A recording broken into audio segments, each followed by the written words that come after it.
The West Colonnade of the White House served as a critical artery for everyday presidential life. It was more than a walkway.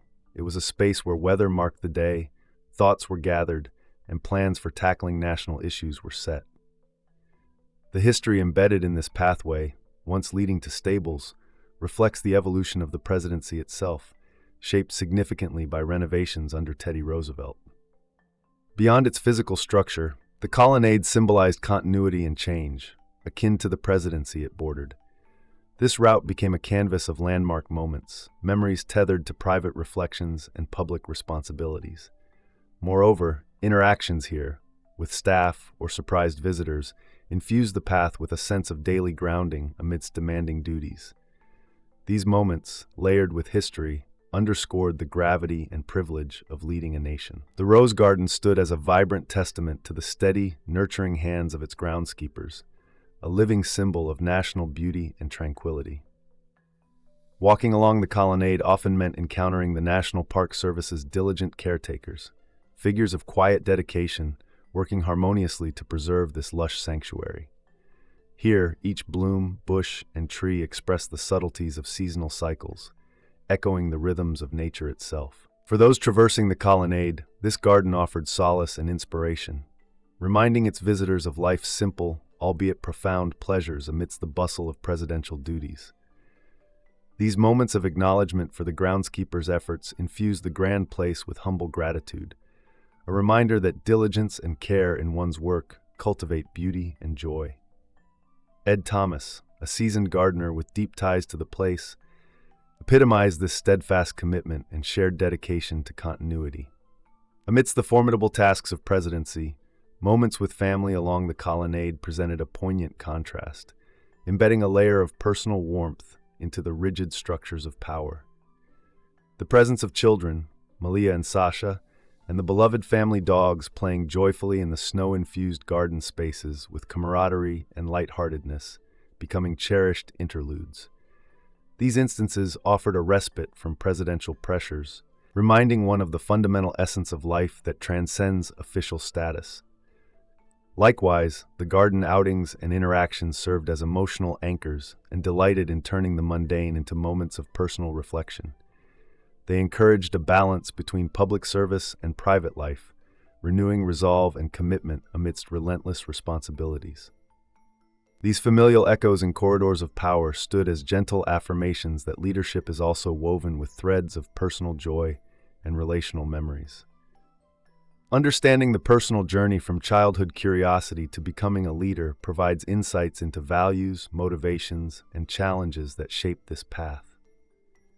Raised by grandparents with liberal yet practical views, balanced with a mother whose strong convictions encouraged questioning the world, there was always an influence of thought-provoking ideals and education. This blend of perspectives created a fertile ground for nurturing keen awareness and appreciation for the surrounding societal dynamics. The importance of informed citizenship was ingrained early on, fostering interests spanning literature, politics, and individual responsibilities. These origins cultivated a reflective mindset, eager to reconcile a complex mix of identities and aspirations. This rootedness and diverse spectrum of life experiences later translated into a quest to understand, bridge divides, and champion inclusivity amidst diverse cultural and social landscapes, setting the stage for an eventual political awakening driven by a sense of purpose and community. Family values, deeply embedded, shaped perspectives on race, ethics, and societal roles. The early influence of a mother standing spirited and resolute against injustice instilled a sense of moral duty and ethical introspection. Personal narratives intertwined with larger social movements, offering living lessons on equality and empathy. This cultivated a belief in challenging norms while advocating for fairness and comprehension. Additionally, the landscape of ancestral roots and personal connections provided a foundation for understanding diverse narratives and striving for equity, reflecting a commitment to evaluating social complexities. These familial interactions served as moral anchors, nurturing a steadfast pursuit toward inclusivity and helping nurture the resolve to harness leadership for larger empathetic causes. Such influences encouraged embracing challenges as avenues for personal growth and change, ultimately guiding decisions shaped by empathy, justice, and a deeply personal understanding. Education served as a wellspring of exploration and transformation, an intellectual journey that continuously evolved in response to emerging questions about identity, society, and responsibility. High school marked the advent of curiosity beyond classroom walls, leading to college environments that offered rich exchanges of diverse viewpoints and understanding of various societal dynamics.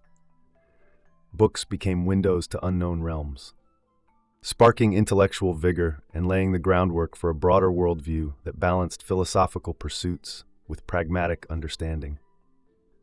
This academic environment nurtured ideals that resonated with larger societal debates, fostering a deeper examination of ideals and their practical applications. The pursuit of knowledge became a lifelong journey, shaping beliefs, ambitions, and personal philosophies. This intellectual expedition encouraged the cultivation of thoughtful dialogue and cherished values nurtured through reading, learning, and reflecting on one's place and potential role in an interconnected world. Exposure to political discourse and social movements revealed a landscape rich with potential for impactful change.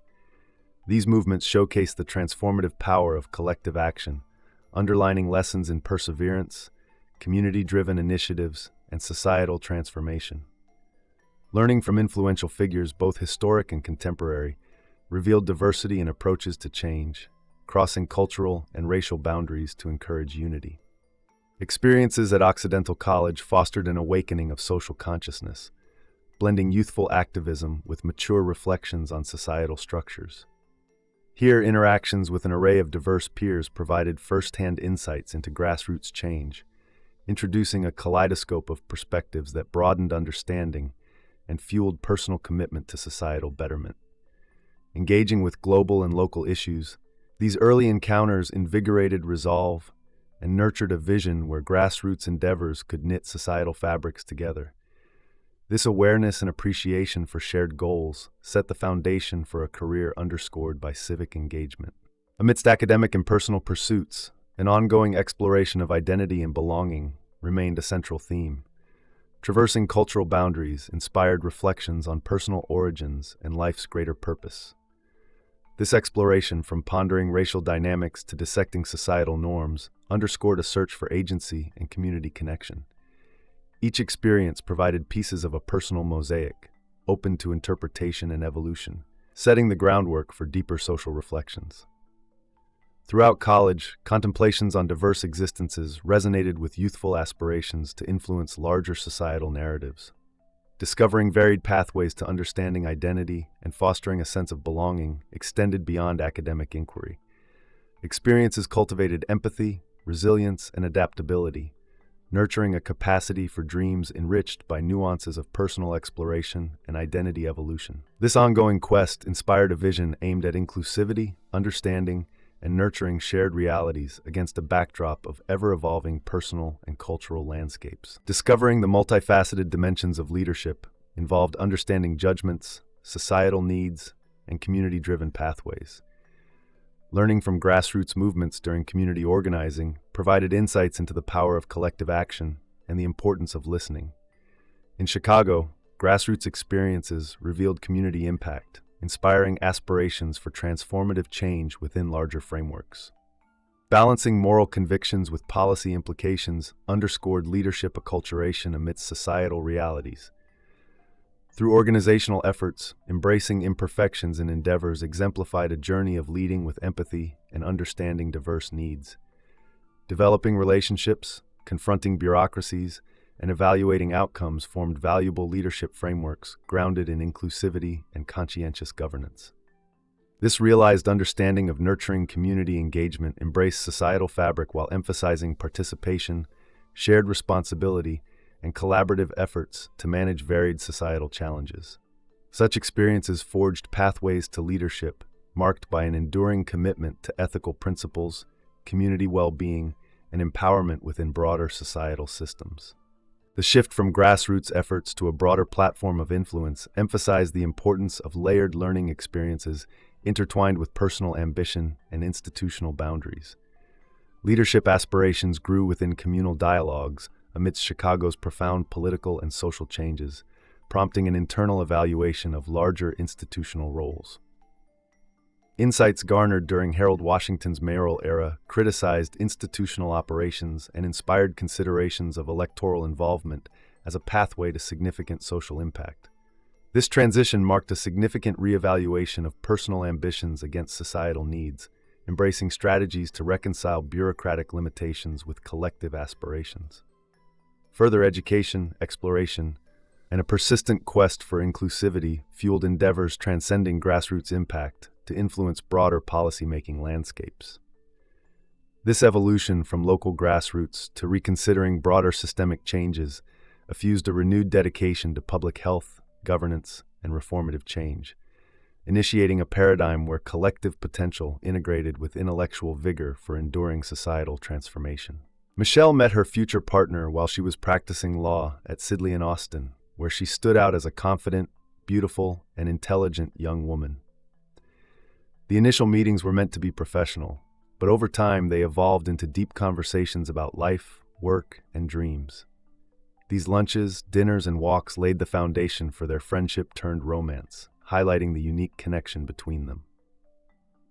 Their relationship blossomed with mutual support through personal hardships, like her father's passing and his grandfather's illness. It showcased the transition from colleagues to friends, then to lovers, reflecting a bond forged through shared experiences and love. Michelle and her partner's early courtship was marked by dreams, arguments, and soulful discussions about the world. They were both ambitious professionals with different outlooks on marriage and life. Michelle viewed marriage as a logical next step, deeply rooted in her values of family and stability.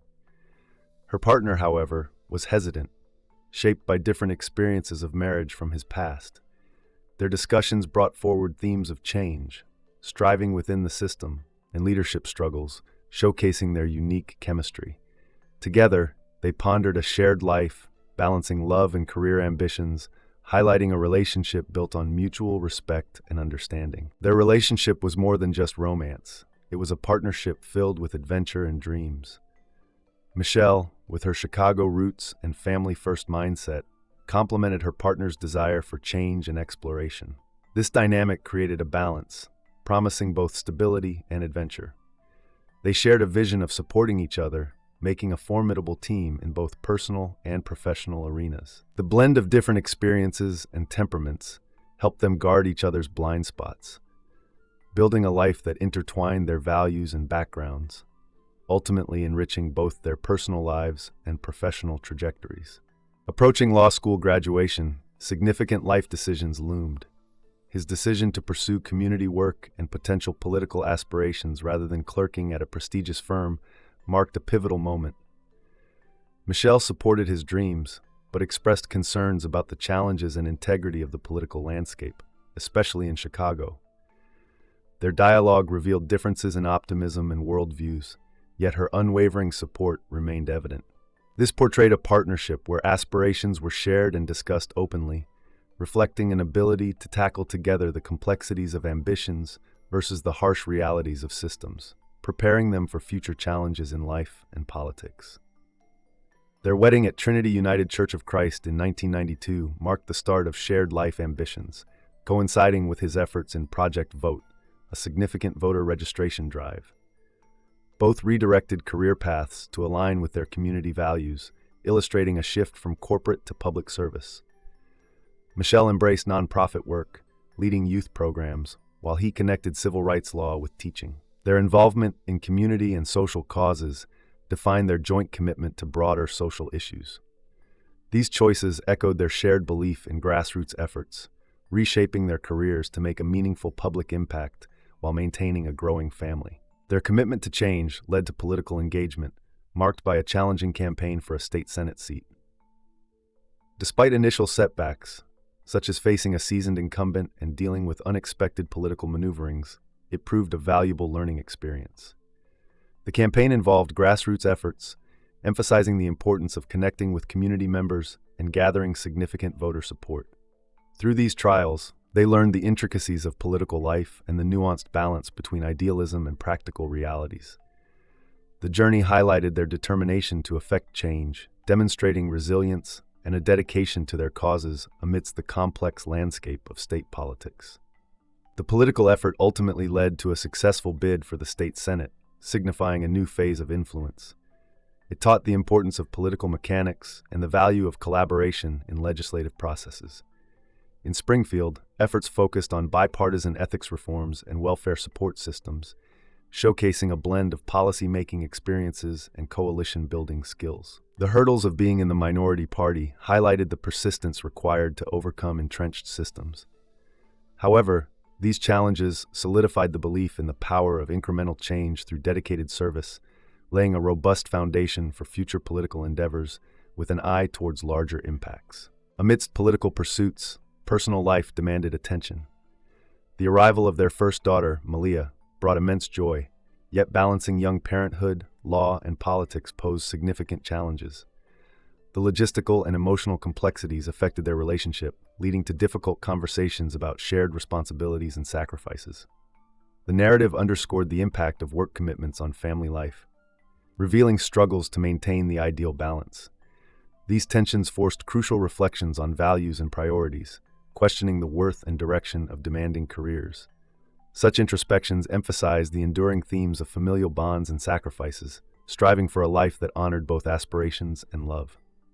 A congressional campaign loss prompted significant introspection about career motivations and personal identity. The loss highlighted the harsh realities of political campaigning, fueling doubts about previous career choices. The disappointment served as an important lesson about ego, ambition, and authenticity, leading to evaluations of what truly mattered.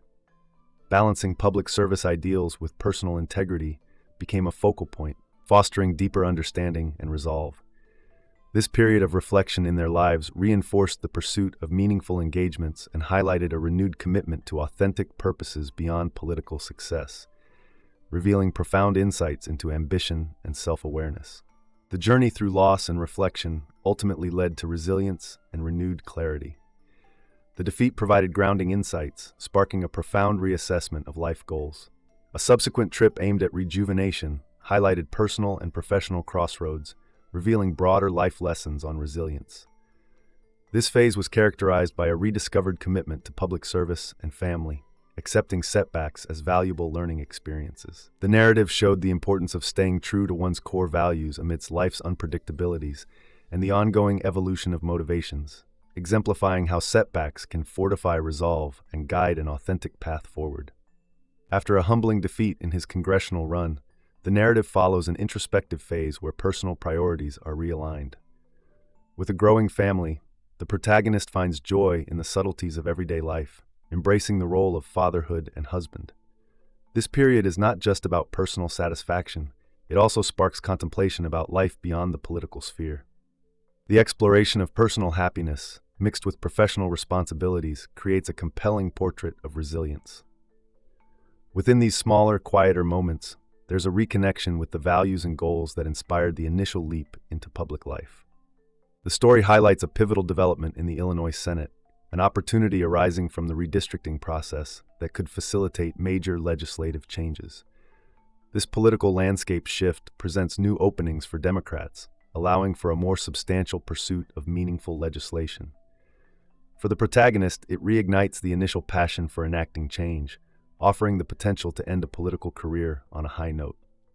These developments underscore a return to the possibility of wielding power for public good, and the renewed sense of purpose motivates an important decision: running for another term. Exploring various districts across Illinois reveals a remarkable insight.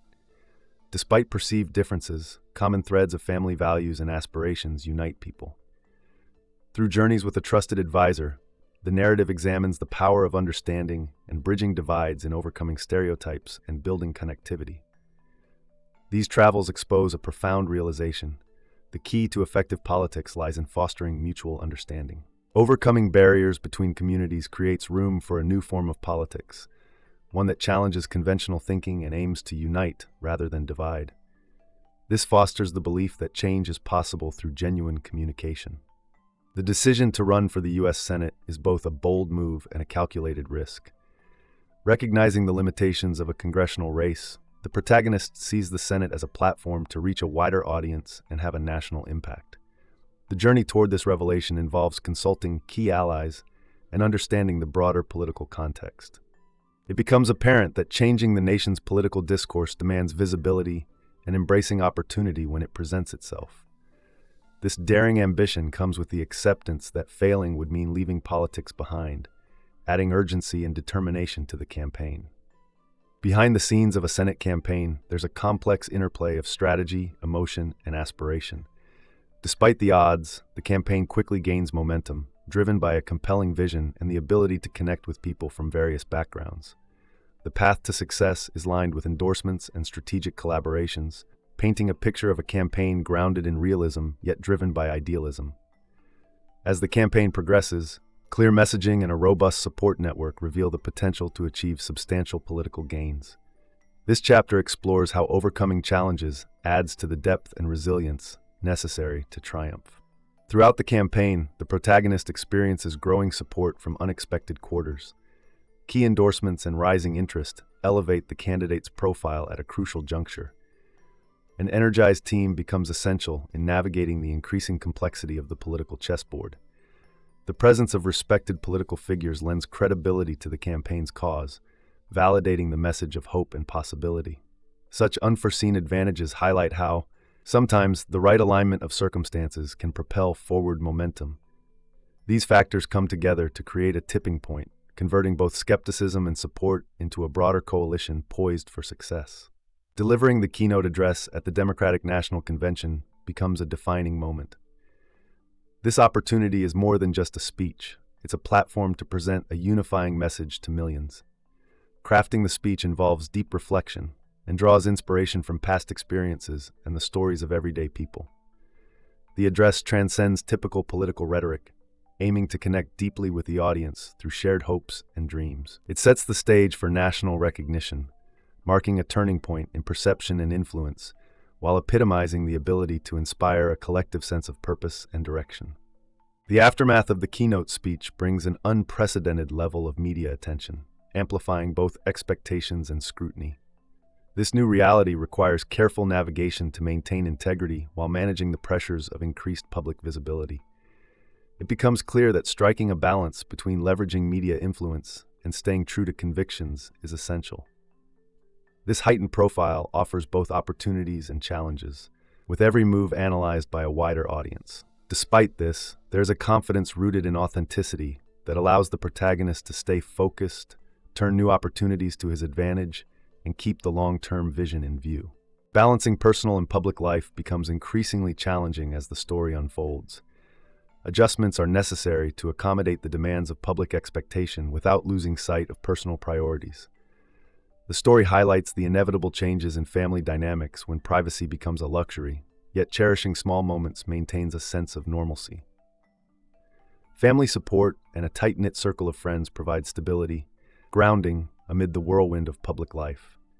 This balance underscores the importance of maintaining connections that matter, offering a reminder that behind every public figure are loved ones anchoring them through life's highs and lows. A significant aspect of this journey is the expansion of focus beyond domestic issues to global concerns. The opportunity to influence foreign policy showcases a deep interest in tackling global challenges. Collaborations with seasoned statesmen reveal the complexities of international diplomacy and the far-reaching impact of strategic policies. Such interactions encourage growth, building a mastery of subjects that transcend immediate borders. The text highlights the importance of bridging gaps between domestic responsibilities and global commitments, illustrating the interconnectedness of today's world. The drive to better understand and contribute to larger conversations reflects an evolving sense of leadership. Throughout the years, many individuals predicted a destined path to the presidency. While some saw it as divine fate, others recognized potential from years past. However, the protagonist struggled with the concept of destiny, preferring to shape his own path guided by core beliefs and values. Despite public speculations, personal doubts loomed large. The notion that happenstance rather than destiny often dictates life choices served as a guiding principle during these challenging times. Remaining grounded in reality, contemplating the balance of personal conviction against inevitable uncertainty played a significant role in his journey ahead. By 2006, his profile had risen significantly, marked by increased media attention and public appearances for Democratic candidates. A shift in focus became unavoidable as attention grew and pressures mounted from various political sectors, urging a consideration of presidential candidacy.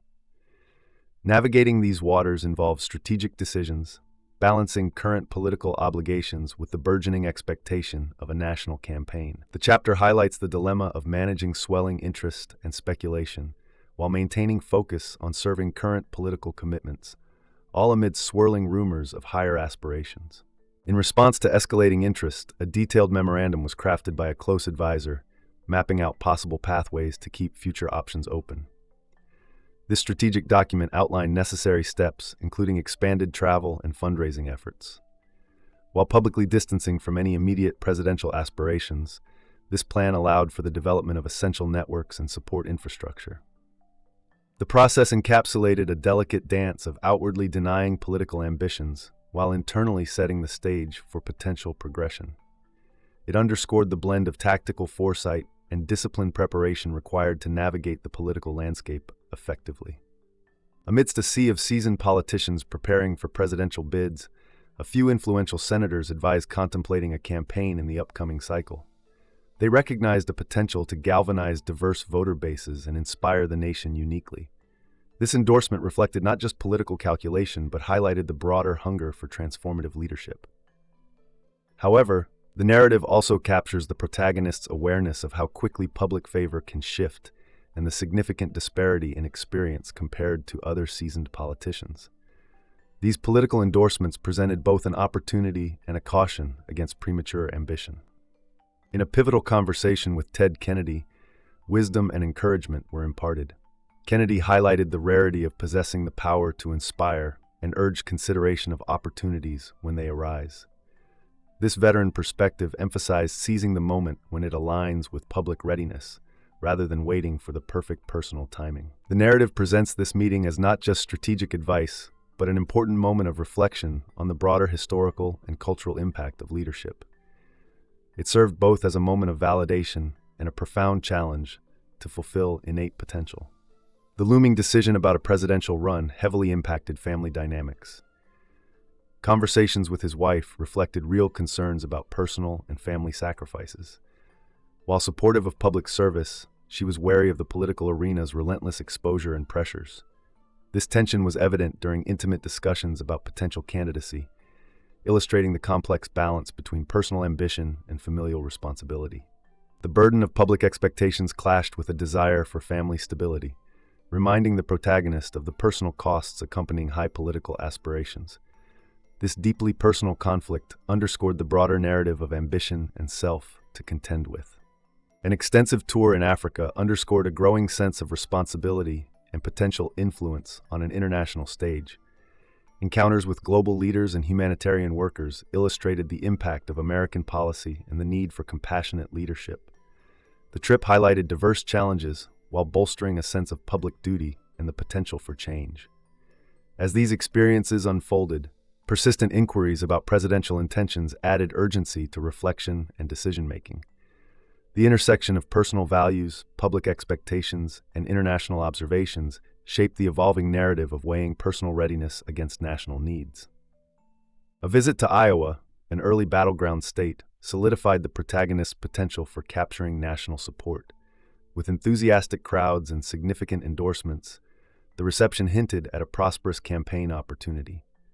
Conversations with political veterans suggested winning Iowa could catalyze broader electoral success, creating a compelling narrative for candidacy. While buoyed by public enthusiasm and strategic encouragement, this chapter also reflects the weight of expectations and the challenges inherent in standing out amidst a crowded field. Ultimately, Iowa represented both possibility and a microcosm of broader national aspirations. After midterm successes, intense strategic planning for a potential presidential campaign accelerated. This involved analyzing political landscapes, establishing organizational structures, and contemplating how to convey a message of change effectively. Discussions revolved around the feasibility of confronting established political figures and the resources required to sustain a viable campaign. Internal hesitations, seen within the prospective team, acknowledged the grueling road ahead. This thorough reflection and analysis epitomized the delicate balance between ambition and viability, underscoring the importance of a cohesive, well-orchestrated strategy underpinning any successful political endeavor. Deep, ongoing consultations with trusted advisors and family members culminated in a defining moment, the reluctant yet steadfast realization of the significance of running for visionary leadership. Anchored by the belief in representing a hopeful future, the broader implications of candidacy became a beacon for potential change. Personal stakes were weighed against societal impact, culminating in the poignant decision to explore presidential ambitions. Ingrained in this journey was the profound understanding of historical impact, the persistent quest to redefine possibilities, and an unwavering belief in transformative leadership. The decision embraced the unknown, carving a path towards hope and change. On a cold February day in Springfield, Illinois, Obama announced his candidacy for presidency, echoing past historical speeches delivered by Lincoln. Despite the freezing temperatures, thousands showed up holding signs and brimming with hope. His speech, broadcasted live, shared themes of change, healthcare reform, and bridging partisan divides. The moment marked the start of a journey not without its obstacles, as Obama sought an early win in the Iowa caucuses to boost his standing against seasoned opponents. Early events hinted at his campaign's potential and the emotional roller coaster that would follow. Obama faced the unique challenge of being a relatively inexperienced contender in a high-stakes environment. Unlike most campaigns that began under the radar, his was in the spotlight from day one. His team worried about potential gaffes that could derail the campaign. They were acutely aware of how any single misstep, like a regrettable word at a town hall, could have dire consequences. Obama acknowledged he wasn't a polished candidate, struggling with verbosity and finding the emotional narrative amidst well-reasoned policy arguments. Yet it was these genuine, earnest attempts that endeared him to many. Immense effort marked Obama's campaign trail experiences, including grueling schedules with endless fundraisers, meetings, and town halls. He traveled extensively, covering every corner of early voting states like Iowa, often in challenging conditions. It was a journey of personal and professional sacrifice, one that took him away from his family and tested his endurance. The physical and mental toll was evident, but a trusted inner circle helped keep him grounded. The camaraderie among his team, filled with humor and shared moments, provided much-needed respite amid the exhausting demands of a national campaign. Central to Obama's strategy was building a vast grassroots movement, especially in Iowa. Led by Paul Tuis, the campaign focused on engaging traditional caucus goers while mobilizing a new generation of young and diverse supporters. It wasn't just about political strategy, but creating community connections. Dedicated organizers, many just out of college, worked tirelessly, embedding themselves in local communities, knocking on doors, and organizing events. Their efforts cultivated a wide network of support, transforming skepticism into enthusiasm and making Obama's campaign feel like a collective mission instead of just one man's ambition. As the campaign progressed, Obama learned the crucial balance between policy depth and effective storytelling. He recognized the importance of connecting with voters on a personal level, harnessing narratives that reflected shared struggles and aspirations.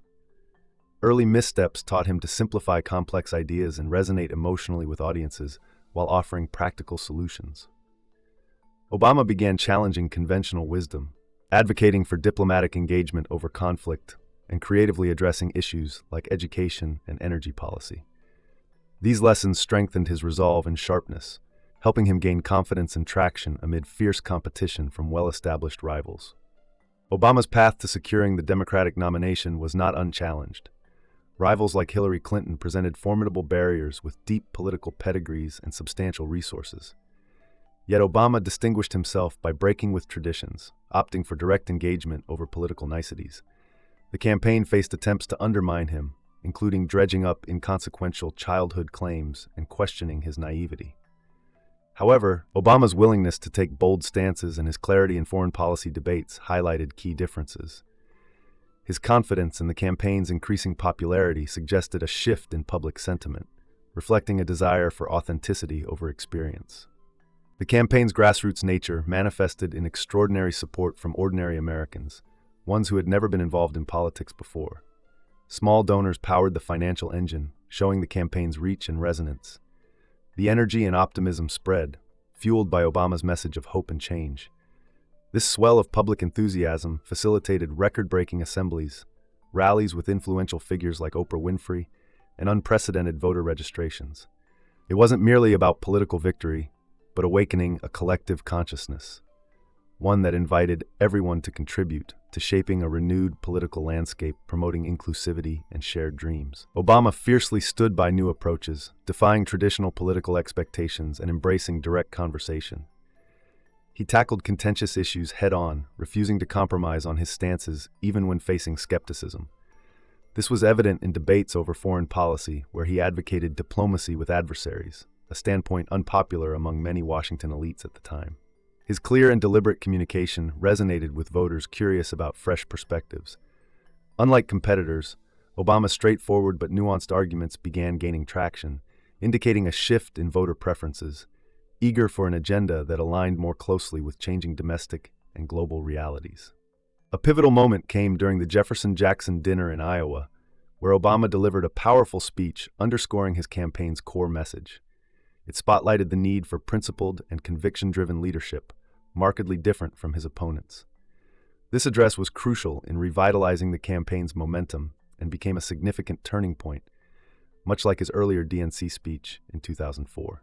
Able to articulate the essence of change that resonated with the country's spirit, it reassured supporters and gathered new ones. It revealed Obama's ability to galvanize both intellect and imagination, fortifying the path to Iowa's caucuses. The culmination of hard work and strategic planning was evident on a winter night in Iowa when Obama clinched a decisive victory in the caucuses.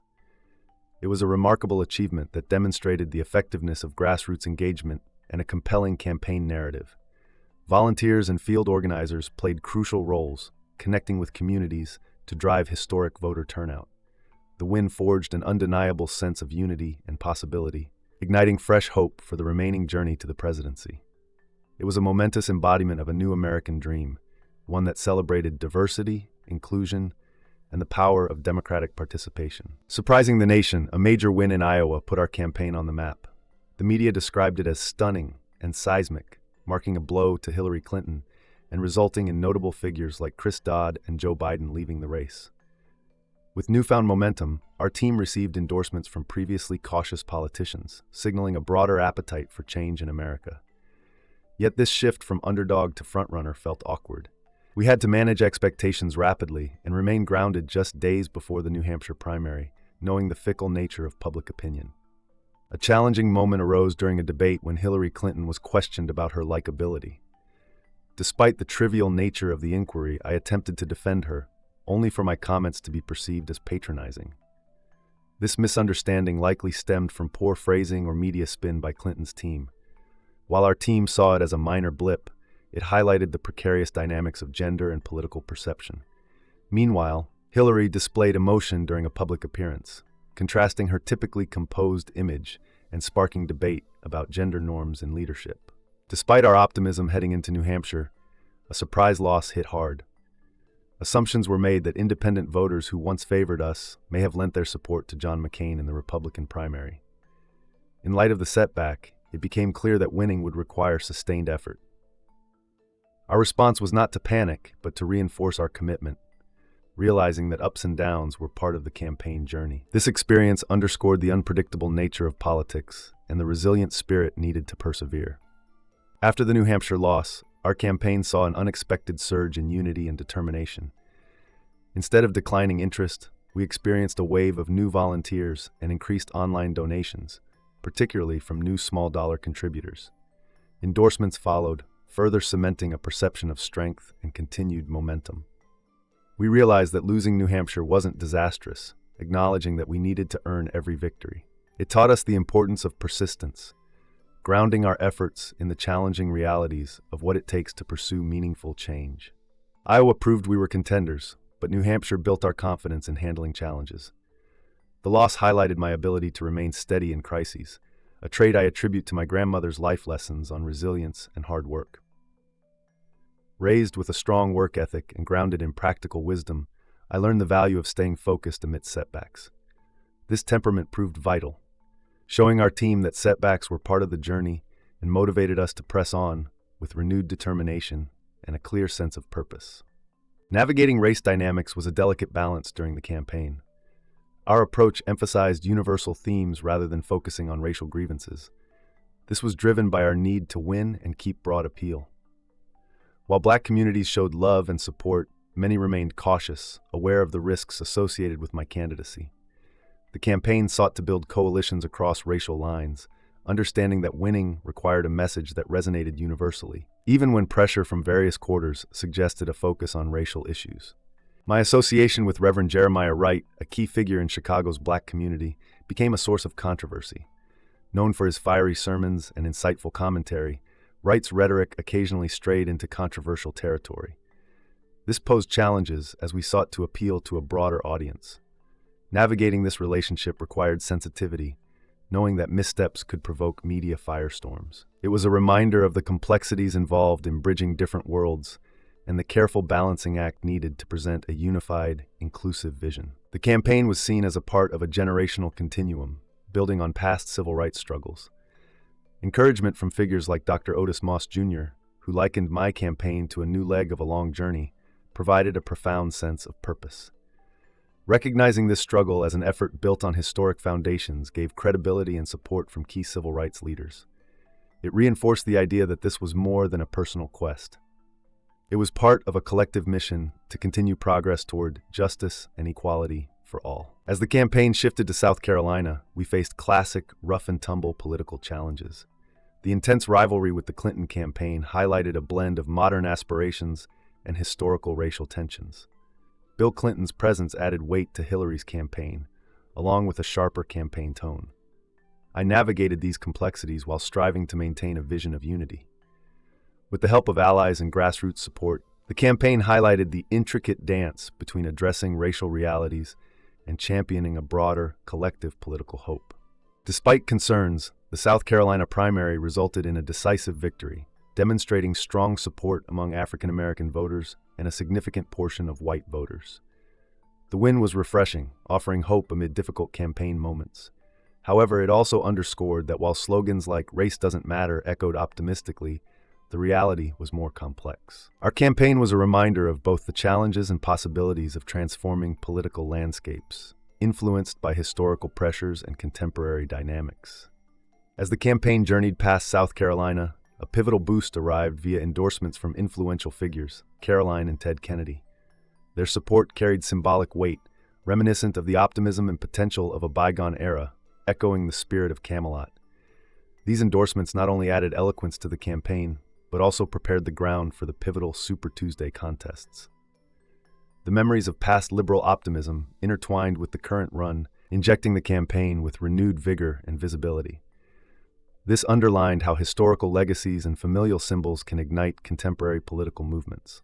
Faced with formidable opponents in populous states, the campaign relied on a grassroots infantry and a deft delegate strategy. Instead of attempting to win big primary states outright, a surgical focus was put on caucus states, often smaller but offering a larger share of delegates. By empowering volunteers and leveraging social media to galvanize support, the campaign achieved surprising victories, such as in Idaho, where strategic volunteer efforts led to significant delegate gains.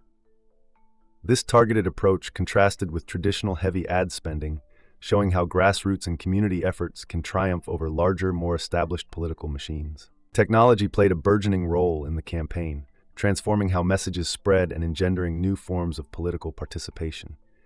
Embracing digital platforms, the campaign harnessed social media and internet networks to reach supporters, especially young voters. Small online donations and grassroots organizing democratized fundraising and messaging, offering a new path reliant less on traditional media gatekeepers and more on direct engagement.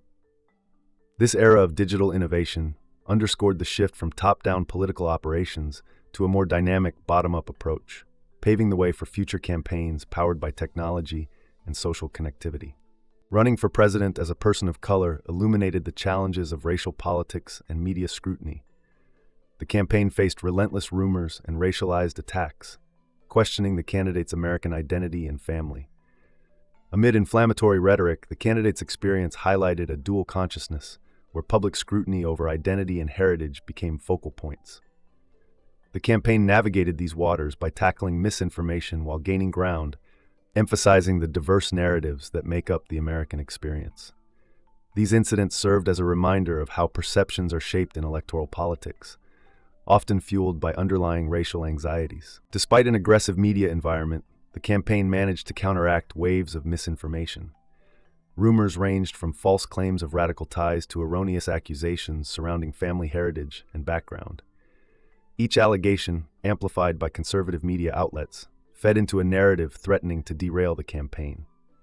Resilient communication strategies successfully countered these attacks, maintaining focus on policy and vision rather than distraction. By addressing each narrative with factual rebuttals, the campaign proved that a disciplined approach coupled with transparency can uphold integrity and rally support, even in the face of persistent misinformation efforts. The stereotypes faced by political families were profound, particularly for women's roles. The candidate's spouse encountered racial and gender stereotypes seen as discordant with traditional First Lady expectations. Commentators often painted speeches and actions in a negative light, perpetuating outdated tropes around race and femininity. These challenges required strategic responses to redefine public perception while staying true to personal authenticity. Navigating these stereotypes underscored how candidates' families face unique pressures and character judgments extending beyond political positions, spotlighting the ongoing negotiation between private identities and public personas in political life. A media storm erupted over incendiary remarks by a longtime pastor, posing a potential crisis for the campaign. In response, a critical speech was fashioned addressing national racial divisions. The speech highlighted the complexity of America's racial history and called for understanding across communities, using personal anecdotes and national history to underline common ground.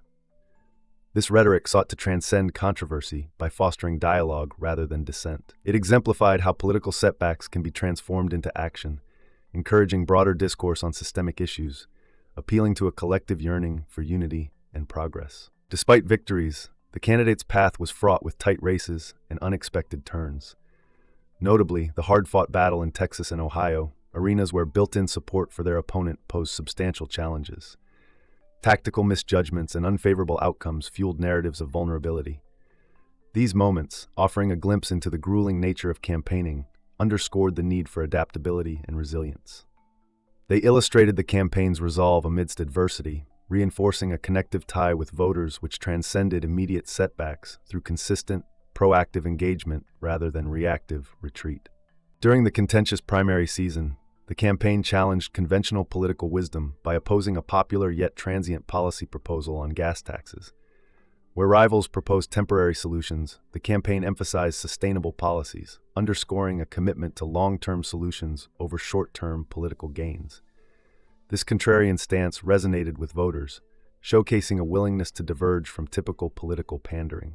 It was a reminder of the potential influence of principled stands in campaigns, reinforcing values like transparency and accountability, sometimes viewed as risky, yet laying the groundwork for distinguished policy-focused dialogues.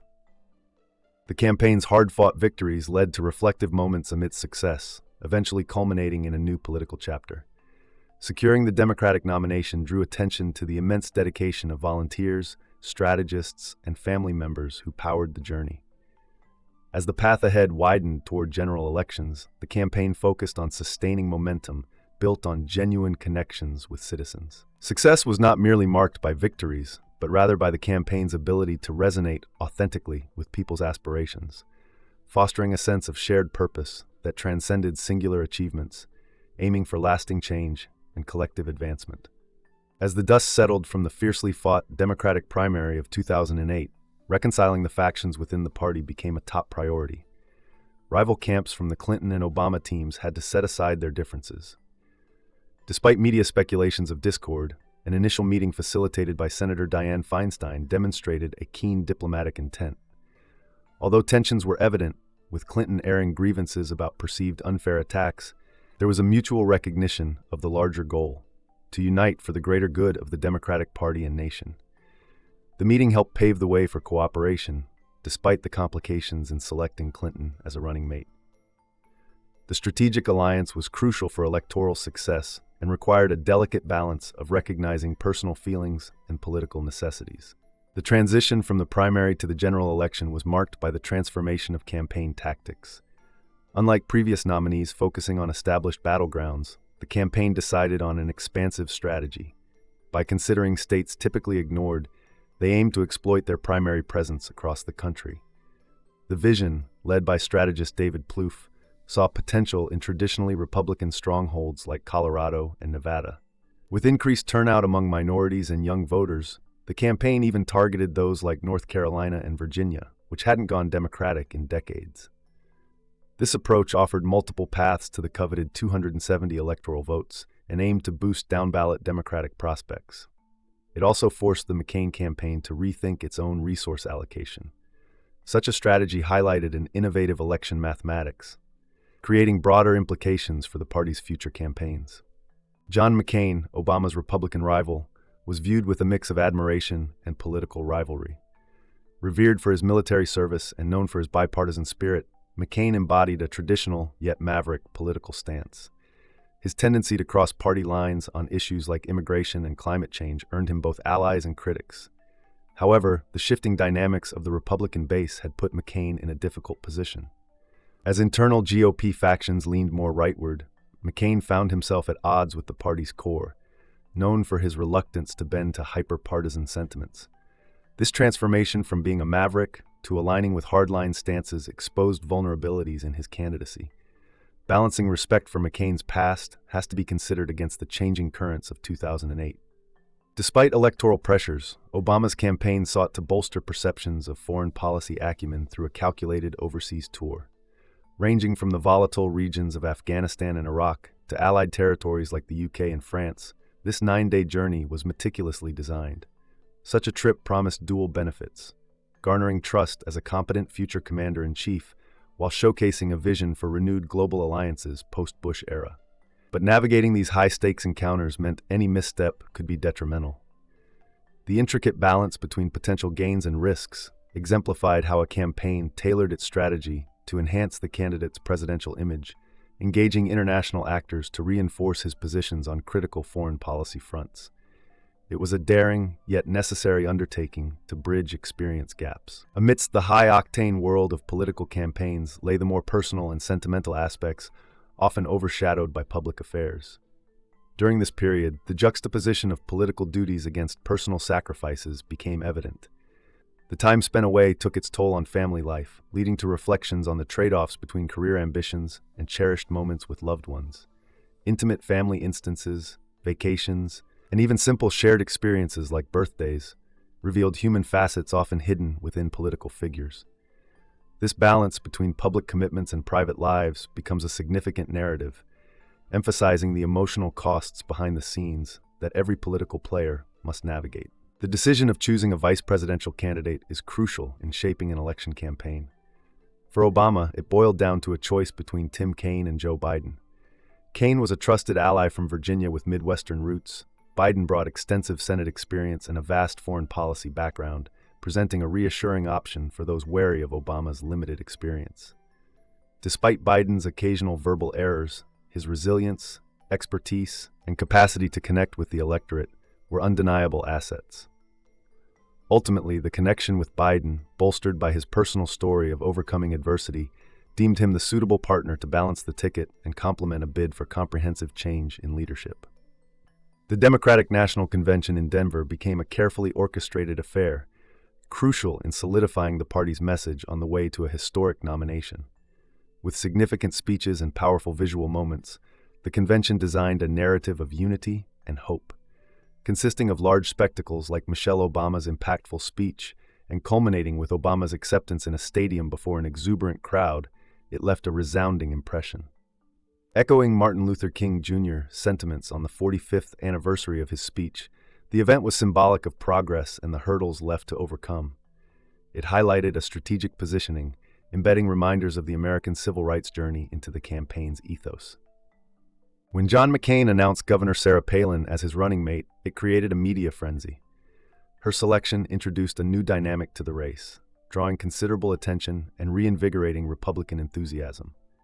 Characterized by her small-town roots, conservative values, and a distinctively folksy appeal, Palin quickly captivated a segment of the voters who felt disenfranchised by what they called the political elite. Her charisma at rallies eclipsed even McCain's popularity, yet her informal approach and apparent gaps in policy knowledge raised eyebrows. Though she brought short-term vitality to the Republican campaign, her lack of experience foreshadowed larger questions about readiness and competence in high office, revealing deeper divides within the political landscape. The campaign trail is akin to an endurance test. Each challenge requires strategic resilience. Engaging in a grueling schedule, Obama's approach blended an analytical focus on policy with adaptability necessary in addressing diverse voter concerns. From complex foreign policy discussions to grassroots voter engagements, it required recalibrating energy resources while safeguarding crucial family ties amidst public demands.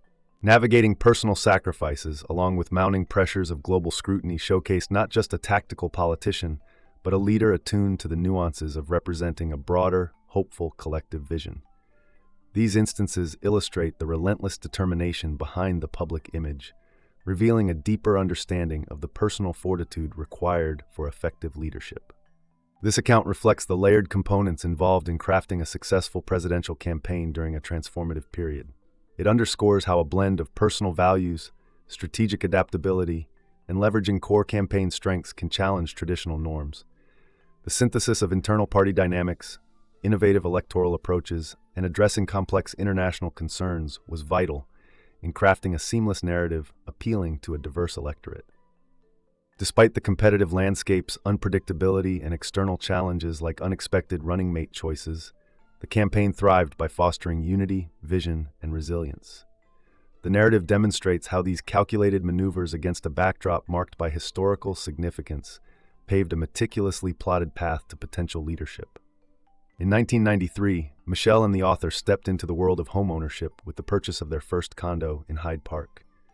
Surrounded by blooming dogwood trees, the modest three-bedroom apartment felt like a luxury compared to previous living arrangements.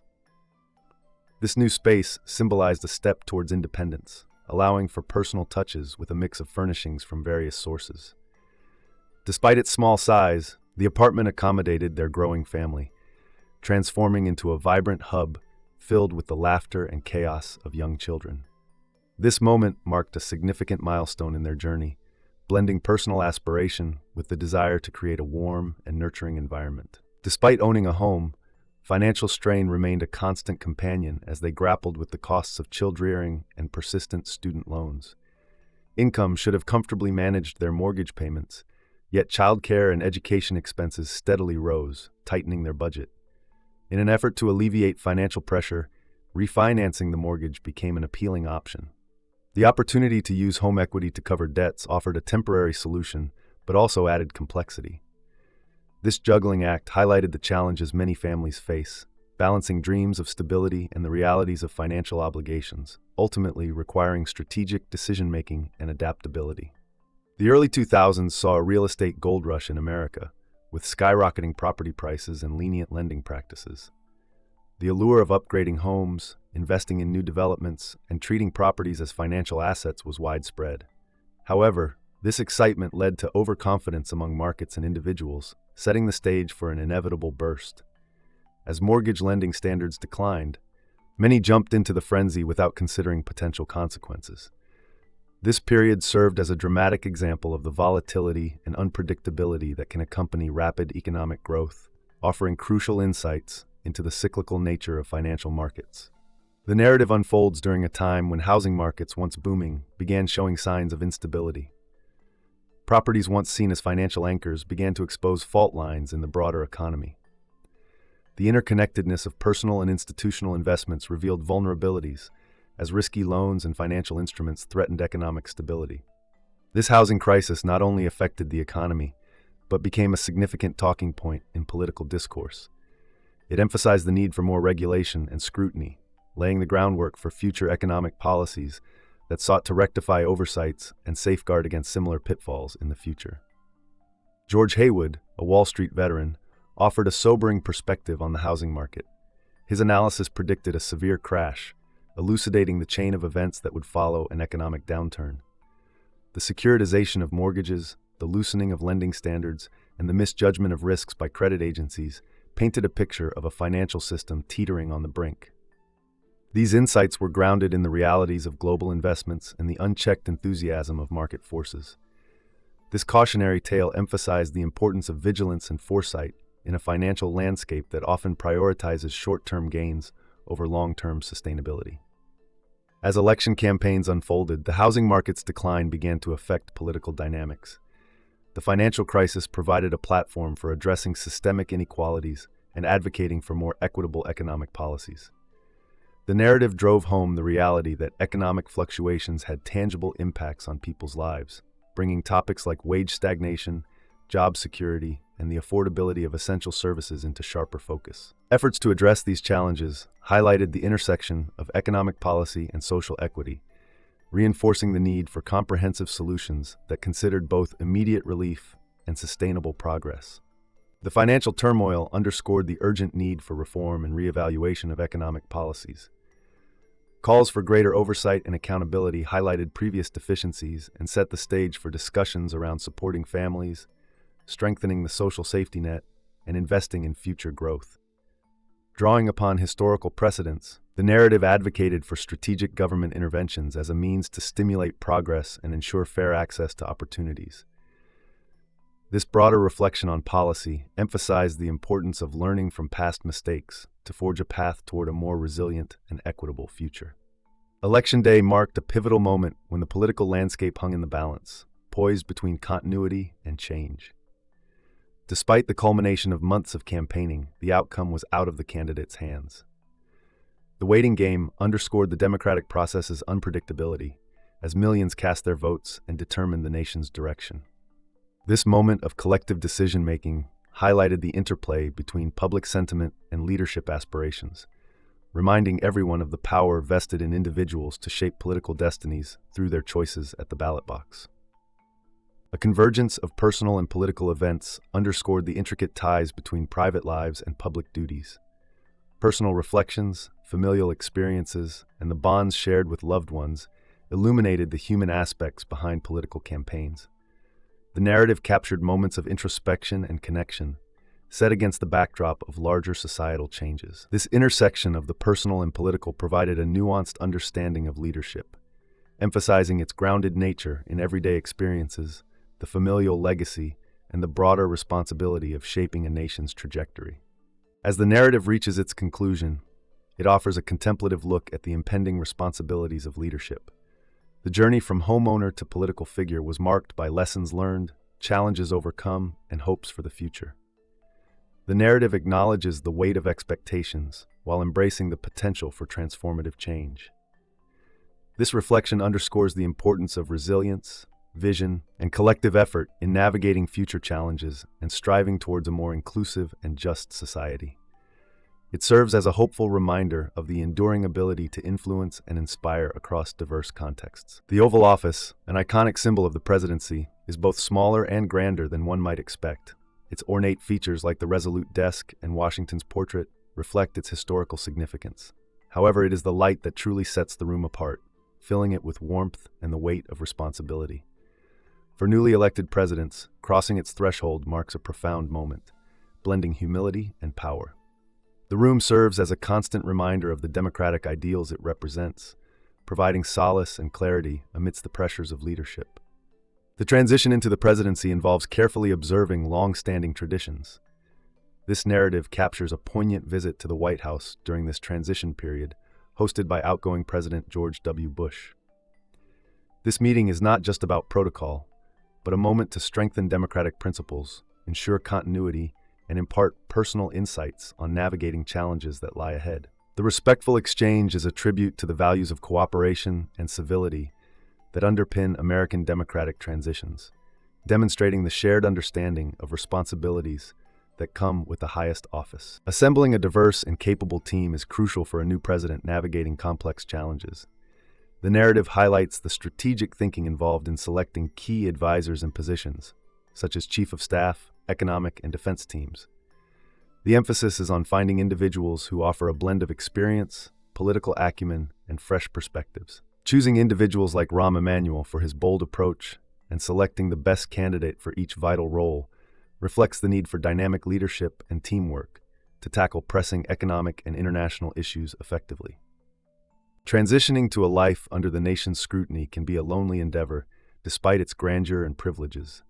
Family dynamics shift, personal privacy erodes, and every action carries immense public interest. This narrative dives into the family's adjustment to a new normal, balancing public expectations with personal life. The intimate look at the resolve to protect familial bonds amidst pressures reveals the intimate sacrifices and adjustments made to preserve a sense of normalcy and familial unity in the midst of a spotlight's glare. Facing an economic crisis, the narrative captures the decision-making process for forming an economic team. It involved finding individuals with credibility and experience in crisis management, like Tim Geithner and Larry Summers, to steer the country away from potential catastrophe. By favoring seasoned experts, the goal was to stabilize and inspire confidence during turbulent times. This section highlights the tension between preserving established knowledge and pursuing innovative strategies, reflecting the delicate balance required to tackle immediate challenges while laying groundwork for long-term reform. Choosing a Secretary of Defense, the narrative explores the complexities of continuity and reform in defense policies. Retaining Robert Gates, despite ideological differences, underscores the necessity of stability in times of military conflict and the adaptation to new strategies. This pragmatic choice reflects a broader commitment to transcending partisan lines for national security, emphasizing trust and experience while aspiring to shape future defense strategies. It highlights the intricate interplay between politics and practicalities, underscoring the delicate decisions required to ensure national security remains intact. The story delves into the balance between idealism and realism in foreign policy, highlighting the nomination of figures like Hillary Clinton as Secretary of State. This choice signifies not just a reconciliation of campaign rivalries, but a strategic move to leverage her influence and expertise on the world stage. The narration emphasizes the importance of assembling a team with diverse perspectives, enabling rigorous debate and balanced policymaking.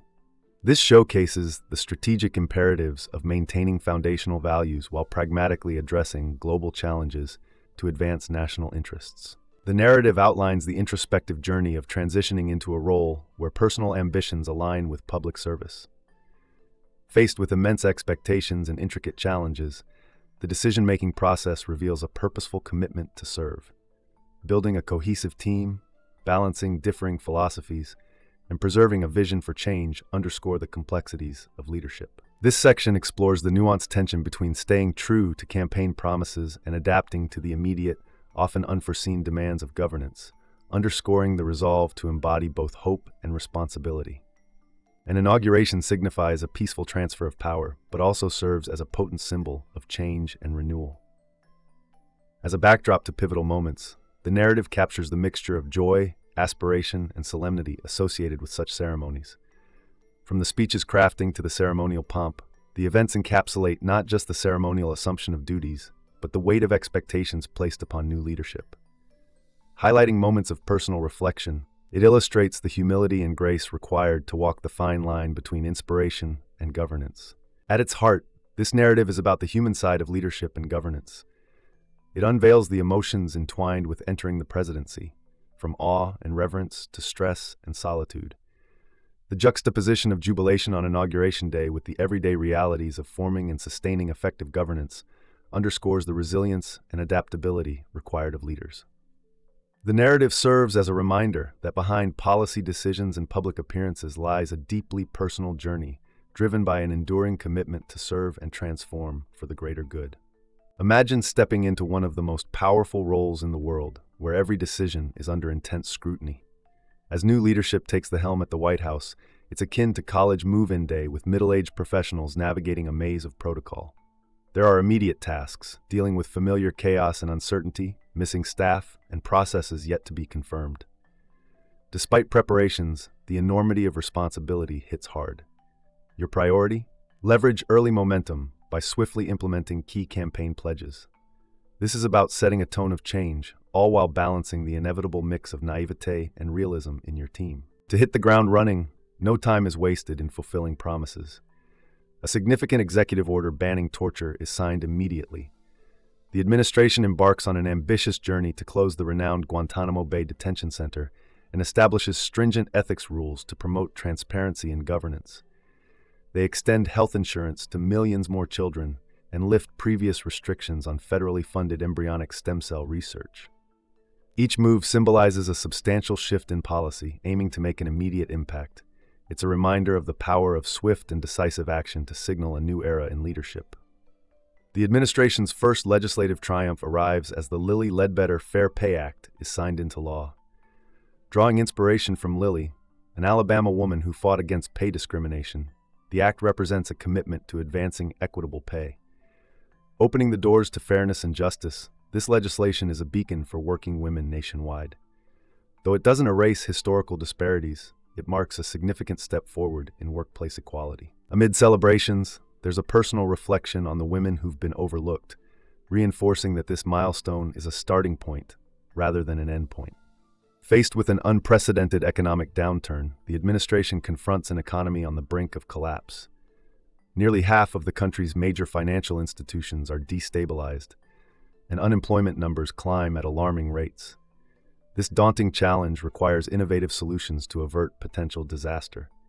The team pivots to focus on financial recovery, targeting the stabilization of critical sectors like housing and the auto industry. The urgency of the situation defines their approach, highlighting the need for fast, aggressive measures to prevent a deeper recession. It's a race against time to restore confidence in the economy. Building a fiscal stimulus package becomes a top priority. Applying Keynesian economic principles, the goal is to inject money into the economy strategically to stimulate demand and stave off recession. The proposed plan involves intricate negotiations to address short-term needs and lay the groundwork for sustainable growth. Infrastructure projects, middle-class tax cuts, and direct aid to those impacted are carefully designed to revitalize the economy. The team balances immediate fiscal support with longer-term visionary projects, ensuring the stimulus will both address the crisis and enrich U.S. economic competitiveness for years to come. The labyrinth of political negotiations looms large in passing the stimulus bill. Securing passage requires navigating bipartisan divides while satisfying diverse interests across Congress. Engaging in strategic negotiations, compromises are struck to gather the necessary support, even if it means adjusting initial plans. This situation underscores the complex dance of legislative maneuvers, where ideal outcomes are balanced against political realities. Finding cooperation proves challenging amid entrenched partisan lines, illustrating the necessity of resilience in leadership. It's an exercise in compromise, pragmatism, and adaptability, striving to align goals within a fragmented political landscape. Achieving bipartisan support proves elusive as political divides deepen. Despite overtures to the opposition, the administration grapples with solid Republican resistance. Efforts to involve GOP leaders face setbacks as entrenched partisan loyalties overshadow potential collaboration. The struggle reflects a larger narrative about the difficulties of bridging ideological differences in a polarized environment. Beneath the legislative tussles lies a broader commentary on the challenges of governance, where finding common ground is harder than expected. It's a lesson in patience and perseverance, knowing that some battles must be fought repeatedly before the desired consensus is achieved. While focusing on external political negotiations, internal dynamics within the administration demand attention. Balancing the contrasting priorities of different stakeholder groups within the party requires astute management. Progressives push for expansive reforms, while centrists advocate fiscal caution. Aligning these varied perspectives becomes an ongoing task, illustrating the complexity of coalition leadership. The tension of balancing idealism with pragmatism underscores the need for cohesive strategy and effective communication. It's a continual journey of negotiation and alignment, shaping decisions that align with both the administration's vision and its operational realities. Despite immediate pressures, the focus remains firmly on the future. The administration envisions the stimulus as a catalyst for enduring innovation, targeting strategic sectors like clean energy and education. Beyond merely salvaging the economy, there's a deliberate intent to modernize and enhance national competitiveness. This deliberate approach reflects foresight in leadership, opting for investments that go beyond quick fixes to target systemic advancement. Infrastructure development, educational reform, and health system enhancements offer long-lasting benefits, aiming to create a supportive environment for future growth and resilience, benefiting generations to come. Amidst achievements, there's a sobering recognition of the continuous challenges ahead. The passage of the Recovery Act represents progress, but it doesn't signal a complete resolution. Remaining hurdles are acknowledged, emphasizing the complex interplay between policy success and the evolving political landscape.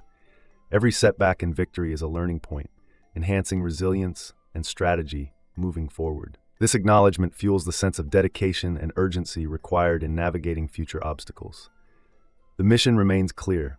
The quest for positive change continues, driven by the belief that persistence and perseverance can ultimately overcome adversity. In 2009, President Obama introduced an initiative to read letters from American citizens, allowing him a direct connection to their struggles. The letters provided an unfiltered view of how the financial crisis affected ordinary people. Families facing foreclosure, students unable to afford college, and unemployed workers shared their stories. These letters amplified the human impact of complex economic policies and reminded Obama of the stakes behind his decisions. They served as a daily reminder that governmental actions extend far beyond numbers and statistics. They touch real lives, urging leaders to remain empathetic in their mission. As foreclosures skyrocketed, the Obama administration sought to address the crumbling housing market. The introduction of the Home Affordable Modification Program, HAMP, and Home Affordable Refinance Program, HARP, aimed to assist distressed homeowners. These initiatives endeavored to reduce monthly mortgage payments and offer refinancing options to those underwater on their loans. Implementing these programs was challenging. Lenders and servicers needed incentives to cooperate, and not every homeowner received assistance.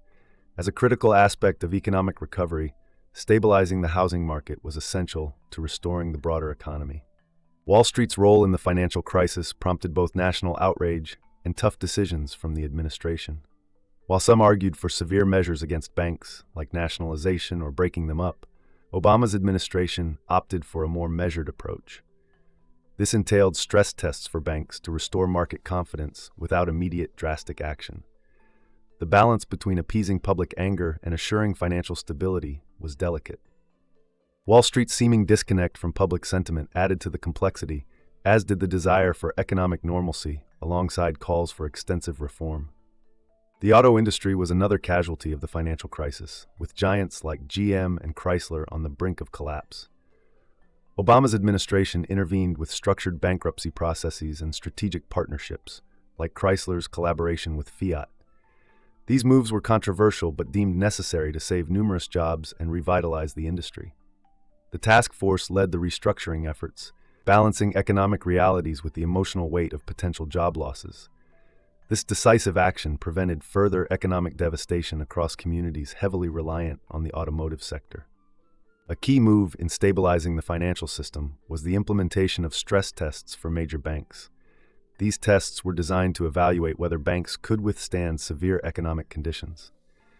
By assessing their financial health and capital adequacy, the administration aimed to reassure markets and encourage private investment back into the banking sector. While initially met with skepticism, the results proved decisive in restoring confidence. Banks that were deemed solvent fared better, aiding the broader recovery and gradually diminishing fears of another collapse. The economic crisis sparked debates on the need for systemic reform. Critics argued that the crisis was a missed opportunity to overhaul the financial system permanently.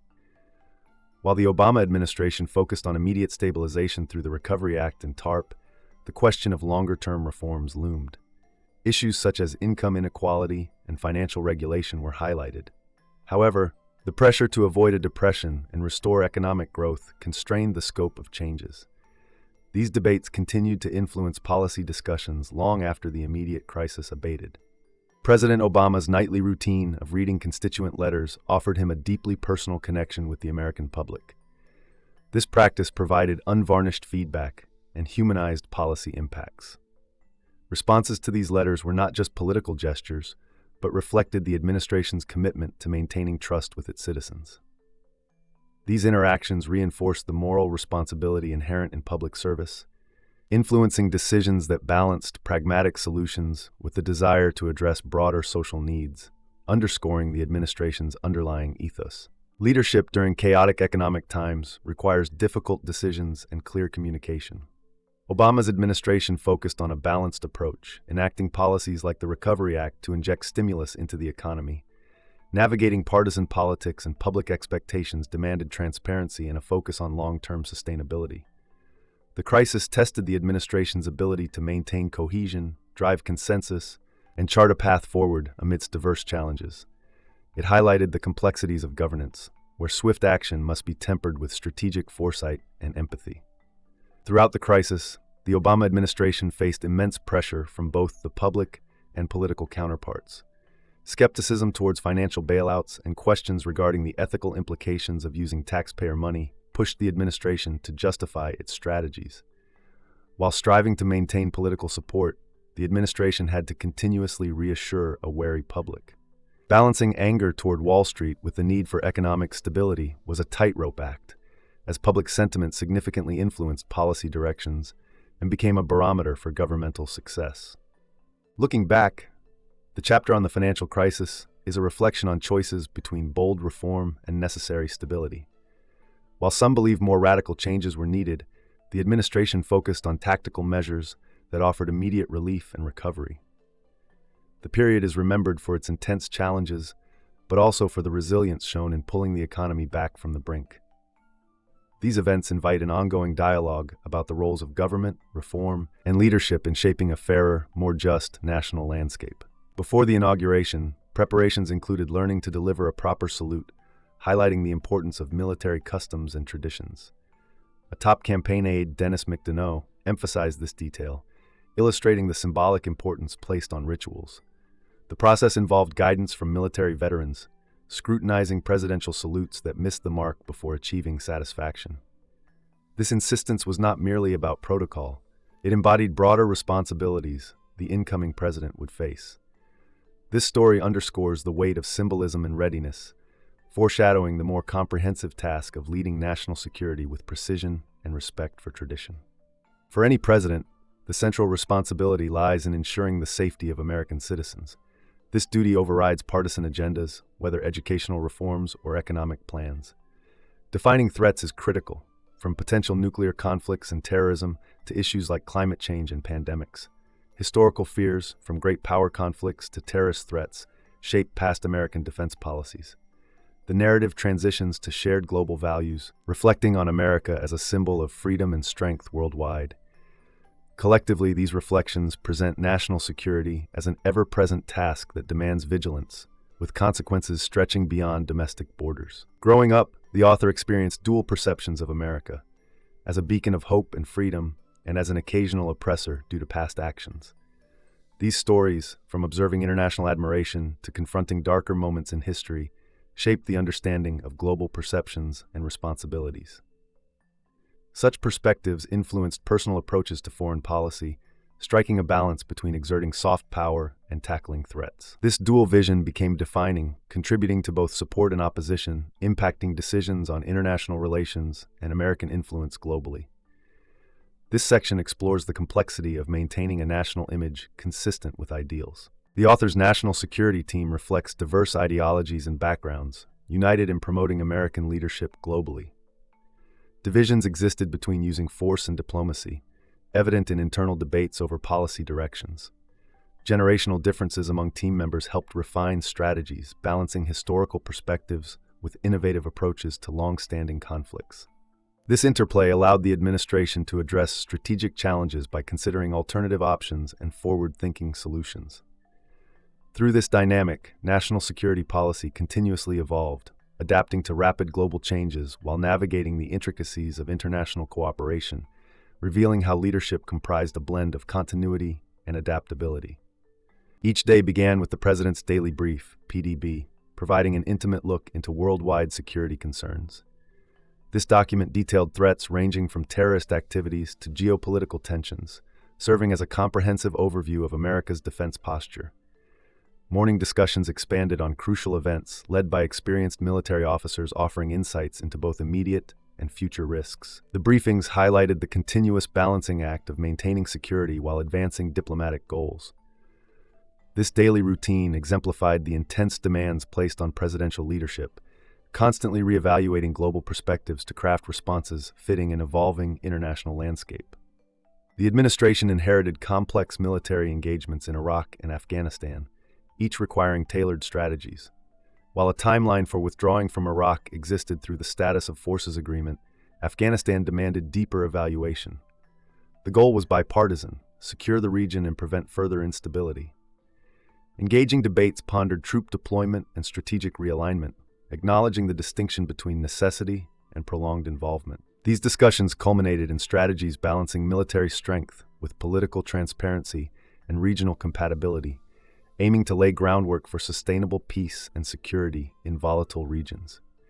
These experiences portray the intricate considerations involved in wartime leadership. The precarious dynamic with Pakistan, highlighted by its support for the Taliban, posed threats to Afghan stability. This relationship illustrates the layered complexities in international alliances.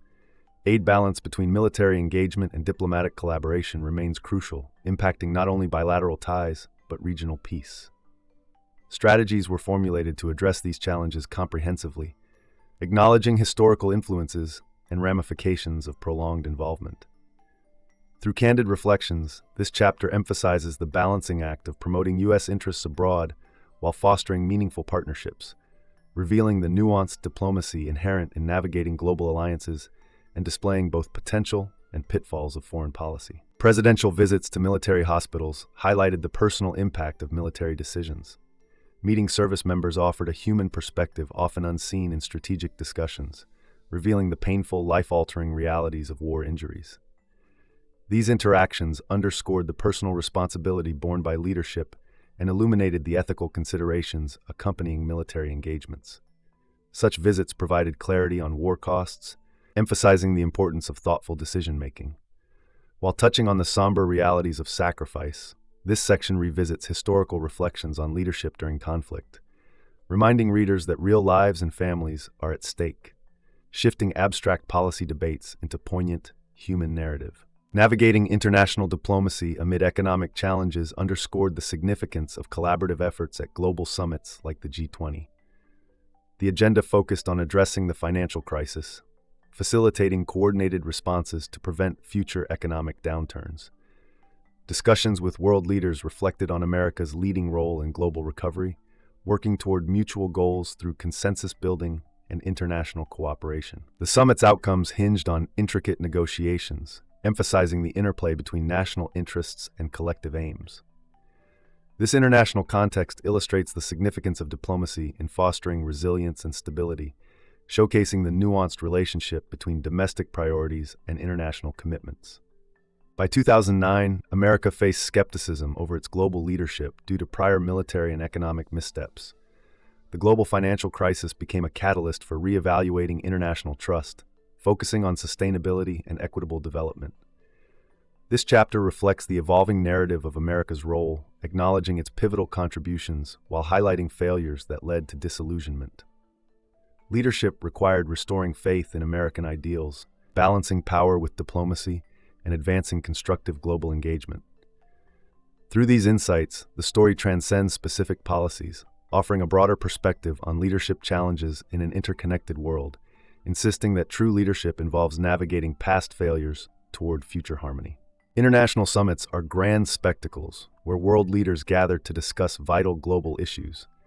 These events are meticulously organized, from the arrival of dignitaries in sleek limousines to the formal introductions and handshakes captured by the world's media.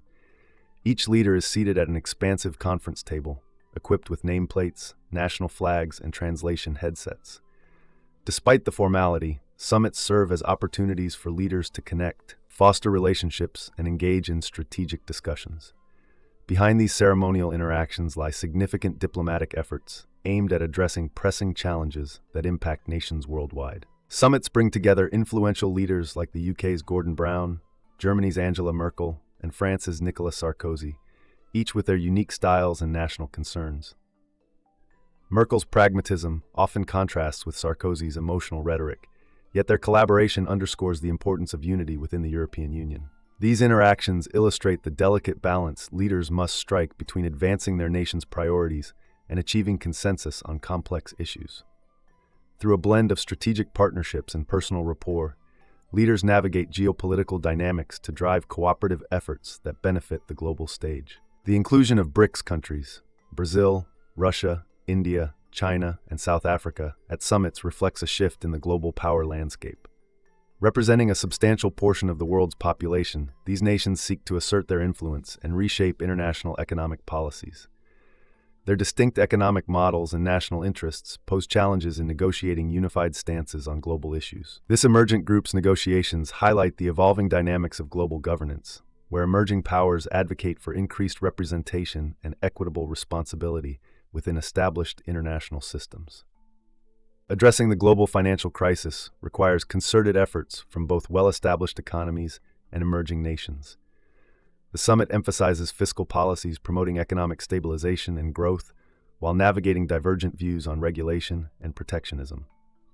Leaders work towards reinforcing international financial systems and ensuring equitable economic recovery. These discussions reveal the intricate balance between addressing immediate economic needs and implementing long-term structural reforms. The summit's outcomes signify a collective commitment to reinforcing global economic stability through strategic collaboration and shared responsibility. The geopolitical tension between the U.S. and Russia looms large at summits as leaders strive to reset strained relations. President Medvedev's role is seen as an extension of Putin's influence, necessitating cautious diplomacy by the U.S. Negotiations encompass a range of critical issues from military cooperation to nuclear arms reduction. Despite shared interests, differing national agendas highlight the complexities of diplomatic engagement, underscoring the ongoing need for strategic communication and collaboration to address global security challenges and secure mutually beneficial outcomes. The U.S. is often looked upon to maintain global order, a responsibility not all nations are eager to shoulder. From contributing troops to providing economic relief, America's influence is significant, yet contentious. Emerging powers question the status quo, advocating for a shift towards greater economic and strategic autonomy. While some nations express skepticism towards American dominance, they also rely on the U.S.'s role in stabilizing international systems. This underscores the complex duality of dependency and autonomy in international relations, shaping the global leadership landscape. Turkey's evolving political landscape exemplifies the tensions between modernization and traditionalism in international affairs. Prime Minister Erdogan's mix of populism and adherence to constitutional obligations reflects broader challenges faced by transitional democracies. Balancing progressive policies with conservative values, leaders navigate complex domestic and international pressures. These dynamics highlight the ongoing struggle for countries balancing democratic ideals with cultural and historical contexts. Global summits provide a platform for discussing these issues, fostering dialogue and cooperation to promote democratic principles in an interconnected world. The rise of nationalism in Europe reflects concerns about integration and immigration. Economic uncertainties compound anxieties, leading to the proliferation of far-right ideologies. The summit discussions reveal concerns over the durability of democratic values as nations grapple with identity and sovereignty issues. Leaders confront challenges posed by nationalist rhetoric while striving to uphold democratic principles and foster inclusivity.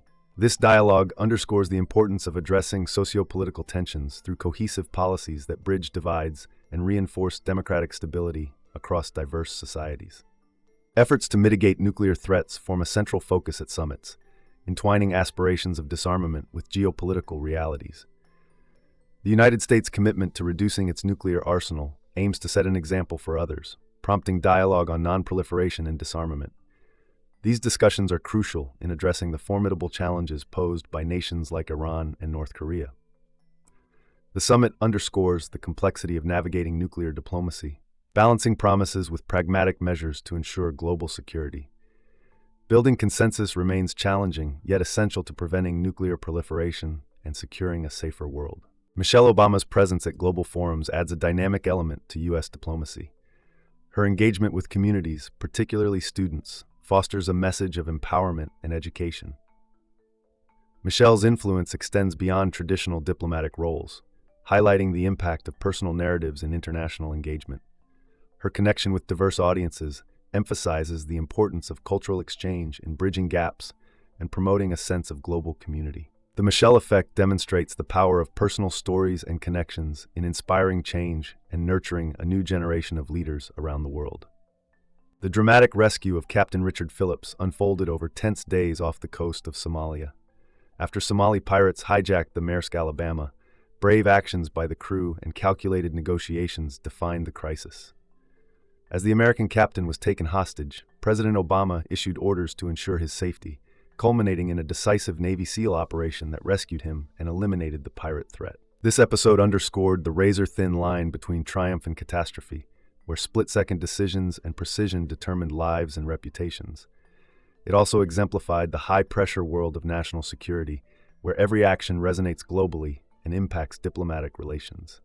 Deploying military force and ordering lethal action weigh heavily on national leaders, revealing the inherent paradoxes in combating terrorism. These operations often involve targeting young men whose lives are shaped by poverty, extremism, and manipulation by powerful figures. Despite their brutality, there's an underlying wish to redeem and transform these individuals through education and opportunity. The unsparing reality, however, often involves preemptive strikes on a global scale, raising profound ethical questions about justice versus security. Balancing these decisions requires a resolute focus on minimizing unintended casualties, maintaining moral integrity, and remembering the broader political and social dynamics that fuel conflict.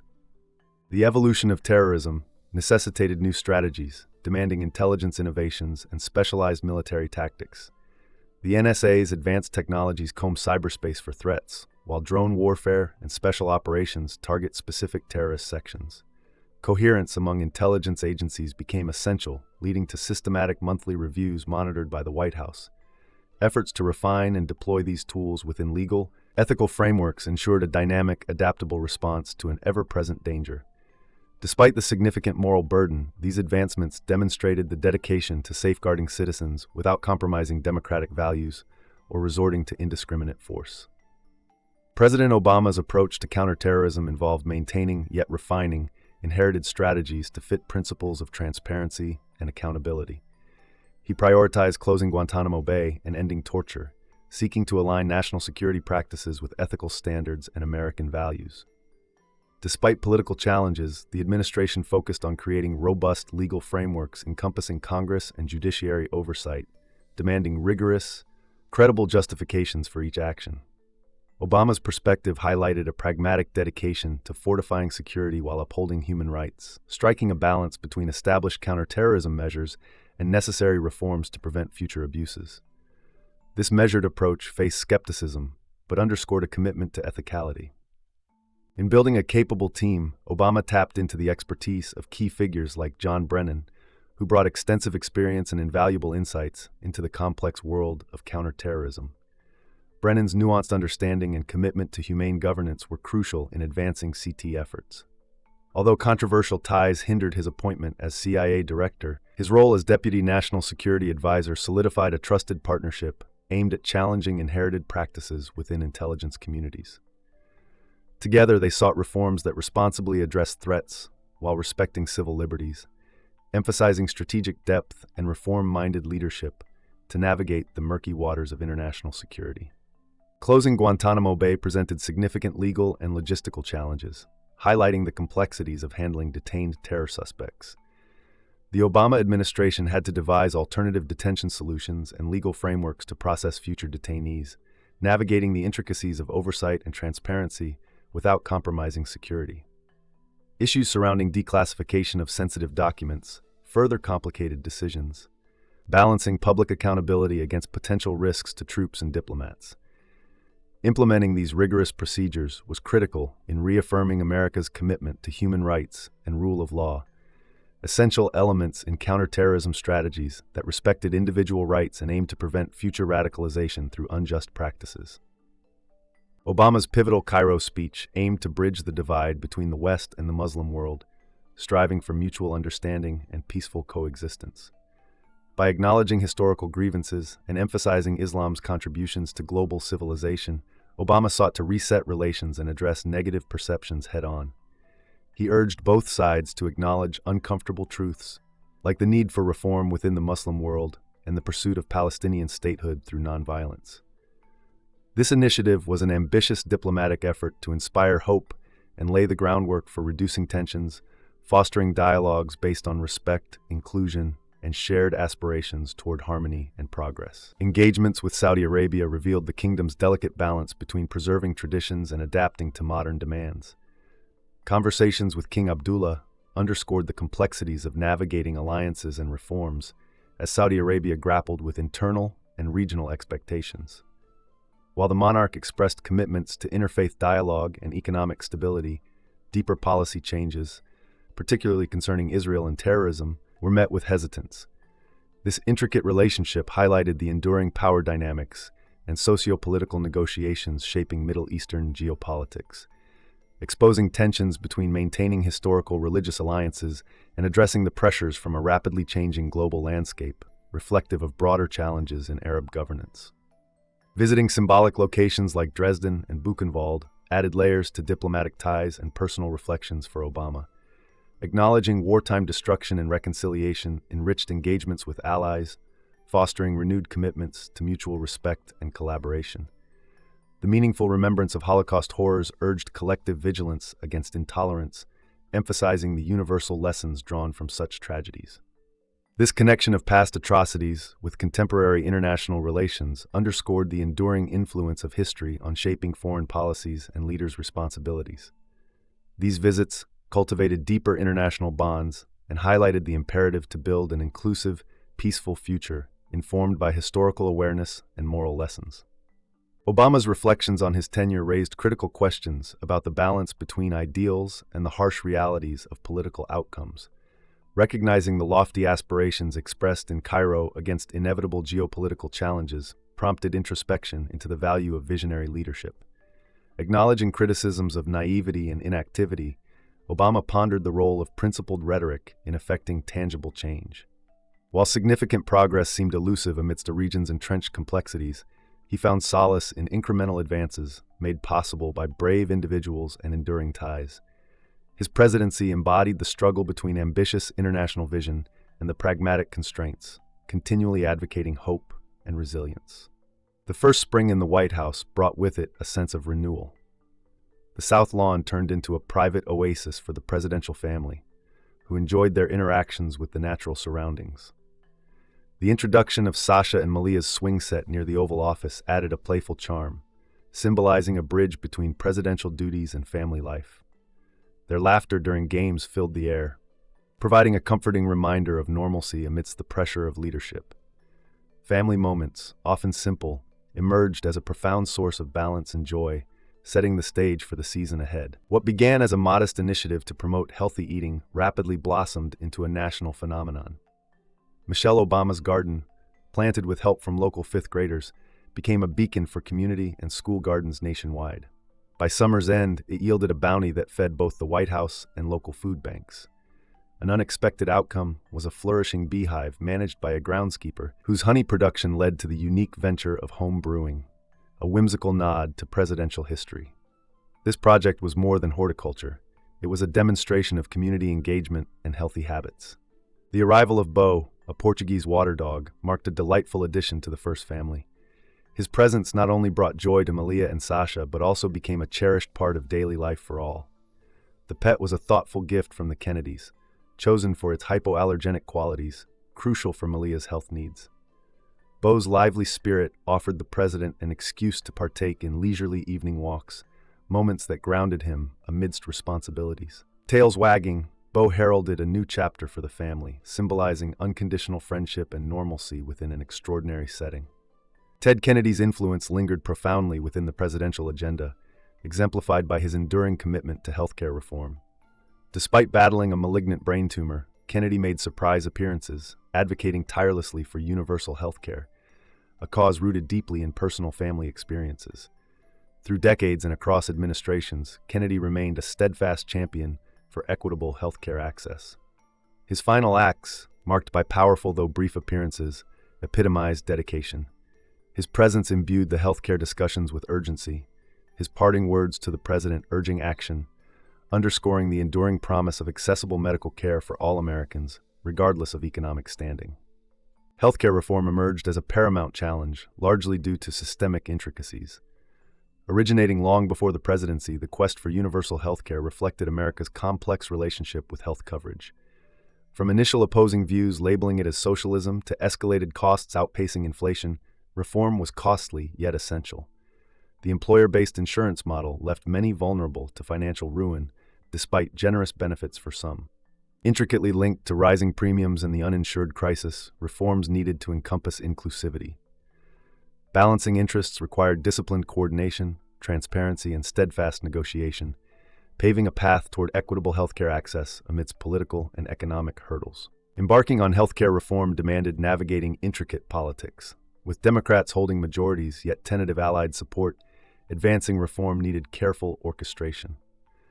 Grounded in the Massachusetts model, the infrastructure targeted coverage expansions while meeting fiscal scrutiny. Negotiations with healthcare industry giants promised savings, but concessions stirred discontent among liberal factions, testing unity. House debates highlighted differing visions. Medicare reforms proposed structural shifts, while Cadillac tax deliberations exposed intra-party fissures. Keeping the legislative momentum required balancing visions, resolving tax implications, and winning over skeptics without fracturing fragile majorities or missing the broader goal of comprehensive reform. The presidency's rhythm was disrupted by the sudden emergence of an H1N1 pandemic threat. The virus demanded rapid governmental action and interagency coordination to prevent widespread panic. By prioritizing science and public transparency, effective containment strategies reinforced future readiness. Meanwhile, the unexpected announcement of a Supreme Court justice's retirement presented an opportunity to impact the country's judiciary legacy. Selecting Sonia Sotomayor, the first Latina on the court, signaled a commitment to diverse representation. The rigorous nomination process navigated a fraught landscape of precedent and partisanship, achieving confirmation amidst fervent public and political scrutiny. As progress on healthcare reform pressed forward, public perception became a formidable hurdle. Though the president undertook forums to solicit input and elucidate policies, skepticism persisted. Citizens clung to fears of complex changes and potential disruptions to existing coverage, fueling bipartisan tensions. Polls reflected growing distrust, overshadowed by debates on cost containment strategies. The president's defense hinged on educational transparency. However, resonating messages remained elusive. Press conferences intended to clarify reforms inadvertently extended controversies. The comprehensive legislative vision clashed with political realities, challenging communicative strategies amidst public concerns, slowing momentum amidst a critical congressional timeline. Navigating racial tensions surfaced unexpectedly during discussions of a Cambridge incident involving a prominent African-American scholar and the police. The incident reflected deep-seated divisions in American society, igniting wide-ranging reactions. Initial comments aspired to bridge understanding, but instead fueled heated discourse. Realizing the issue's sensitivity, the president facilitated a reconciliatory beer summit, signifying efforts to diffuse polarization without detracting from broader priorities. Amidst mounting distractions, the experience underscored the challenges of addressing race-related topics within an intensely scrutinized, often unforgiving political environment, while striving to maintain focus on legislative imperatives such as healthcare reform. Summer's complexities tested both leadership resolve and equipoise. Contributing to the nation's judicial landscape and coordinating healthcare reform efforts underscored the ephemeral nature of triumphs and setbacks. Distraction from principal tasks due to sensational media themes required regulatory guidance and adaptive communication. Addressing racial discourse through dialogue over confrontation delineated a fragile path. An astute balance between personal convictions and calculated political maneuvering became essential to preserving legislative aspirations. While the administration contended with external distractions, internal steadfastness on goals like healthcare advanced subtly, navigating institutional labyrinths toward achieving transformational progress, albeit within a politically divided frame. In July 2009, healthcare reform efforts reached a critical point. With various House committees and the Senate Health and Education Committee completing their versions of the bill, all eyes turned to Max Baucus and the Senate Finance Committee. Unlike others, Baucus sought bipartisan support, delaying progress as opposition labeled the reform a government takeover. Internal Republican strategies, amplified by public figures, framed the reform push as an existential threat, increasing polarization. The Obama administration faced the challenge of shepherding the bill amid escalating tensions, highlighting the intricate political maze involved in attempting sweeping legislative healthcare changes. President Obama empathized with Max Baucus's desire for a bipartisan bill, reflecting a hope many held for bridging party divides. However, as Republican leaders like Mitch McConnell and John Boehner voiced fierce opposition, it became evident that bipartisanship was increasingly elusive. Despite concerted efforts, including personal outreach to Senators Chuck Grassley and Olympia Snowe, and significant concessions, the Republican pivot towards staunch opposition underlined a broader strategic maneuver to stall the legislative process and paint the reform in a negative light. This endeavor reveals the ephemeral nature of bipartisanship amid rising political skepticism. The summer saw the rise of the Tea Party, a movement that channeled widespread economic anxieties into forceful opposition against healthcare reform, coining phrases like Obamacare to emphasize their discontent with government intervention. Protests and town hall disruptions highlighted a brewing populist surge within the Republican Party, where grassroots activism became tightly intertwined with corporate interests, harnessing media personalities to fuel their cause. The movement's rise significantly altered the political landscape, emboldening right-wing agendas, intimidating moderate voices, and pushing the Republican Party further from negotiation, reshaping how grassroots movements could influence national politics. While contending with political gridlock, Obama reflected on personal sacrifices inherent in public service, recalling his inability to experience normal family activities due to his position. His personal regret highlighted the burdens of leadership, but also underscored the resolve needed to pursue significant policy commitments. Despite these challenges, he remained committed to creating meaningful change, driven by the vision of improving healthcare access for millions. This perspective emphasizes the personal stakes involved in high office and the necessity of balancing family life with the responsibilities and pressures of making transformative policy decisions. To counter mounting criticism and misinformation, the administration launched a proactive campaign to build public support for the healthcare bill through town halls across states. These efforts faced vehement opposition, epitomized by Tea Party protests, making it clear that public sentiment was sharply divided. However, the personal accounts shared during forums and direct engagement often swayed undecided voters, reflecting a strategic effort to highlight the reform's potential benefits amidst a tide of skepticism. This grassroots engagement showcased the dual challenge of addressing public concerns while dispelling myths perpetuated by organized opposition. As negotiations intensified, Obama's administration strategically navigated the contentious waters of legislative compromise. Internal debates led to the elimination of the public option, a decision that alienated some supporters but was seen as necessary for securing the requisite votes. While this move drew ire from progressives hoping for more comprehensive reforms, it underlined the political necessity of negotiation and compromise in a fraught political environment. This pragmatic step was pivotal in maintaining momentum, showcasing how political maneuvering and acceptance of partial gains can be vital in achieving legislative success in a divided Congress. Amid growing pessimism and internal critiques, Obama steered his team with resilience, emphasizing perseverance despite setbacks. His leadership style focused on rallying allies, leveraging legislative prowess, and strategic public engagement to advance healthcare reform. Despite suggestions to scale back efforts, Obama remained adamant on pressing forward, driven by a commitment to fundamental principles over political convenience. This steadfastness in the face of adversity underscored a leadership philosophy centered around vision, determination, and the willingness to take calculated risks to effectuate impactful change, even when success seemed uncertain. The passage of the Affordable Care Act in the House, achieved by a narrow margin, marked a historic milestone in U.S. healthcare policy. This victory was a testament to the relentless efforts of Democrats who, despite significant political risks, prioritized transformative healthcare access over electoral safety. The contentious journey to passing the ACA highlighted the intricacies of coalition building and the importance of tenacious leadership in ushering through landmark legislation. This accomplishment demonstrated a collective resolve to address systemic inequities in healthcare, affirming the enduring impact of decisive legislative action against formidable odds. The battle for healthcare reform demanded political bravery, often requiring representatives to risk their seats for the greater good. Many lawmakers demonstrated commendable fortitude, prioritizing constituents' needs over their political future. These deliberations illuminated the moral courage inherent in public service, emphasizing the willingness to make difficult decisions for societal benefit.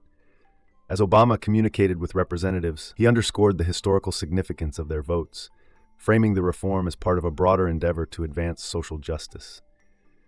This testament to integrity in the legislative process reflects the profound impact of principled leadership.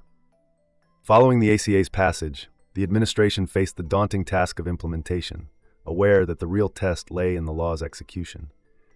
Despite political victories, Obama recognized the enduring challenges of actualizing the reform's benefits amid persistent partisan opposition. The future depended on effective management and ongoing commitment to refining the legislation, reinforcing the idea that political achievements are merely the beginning of enduring reform.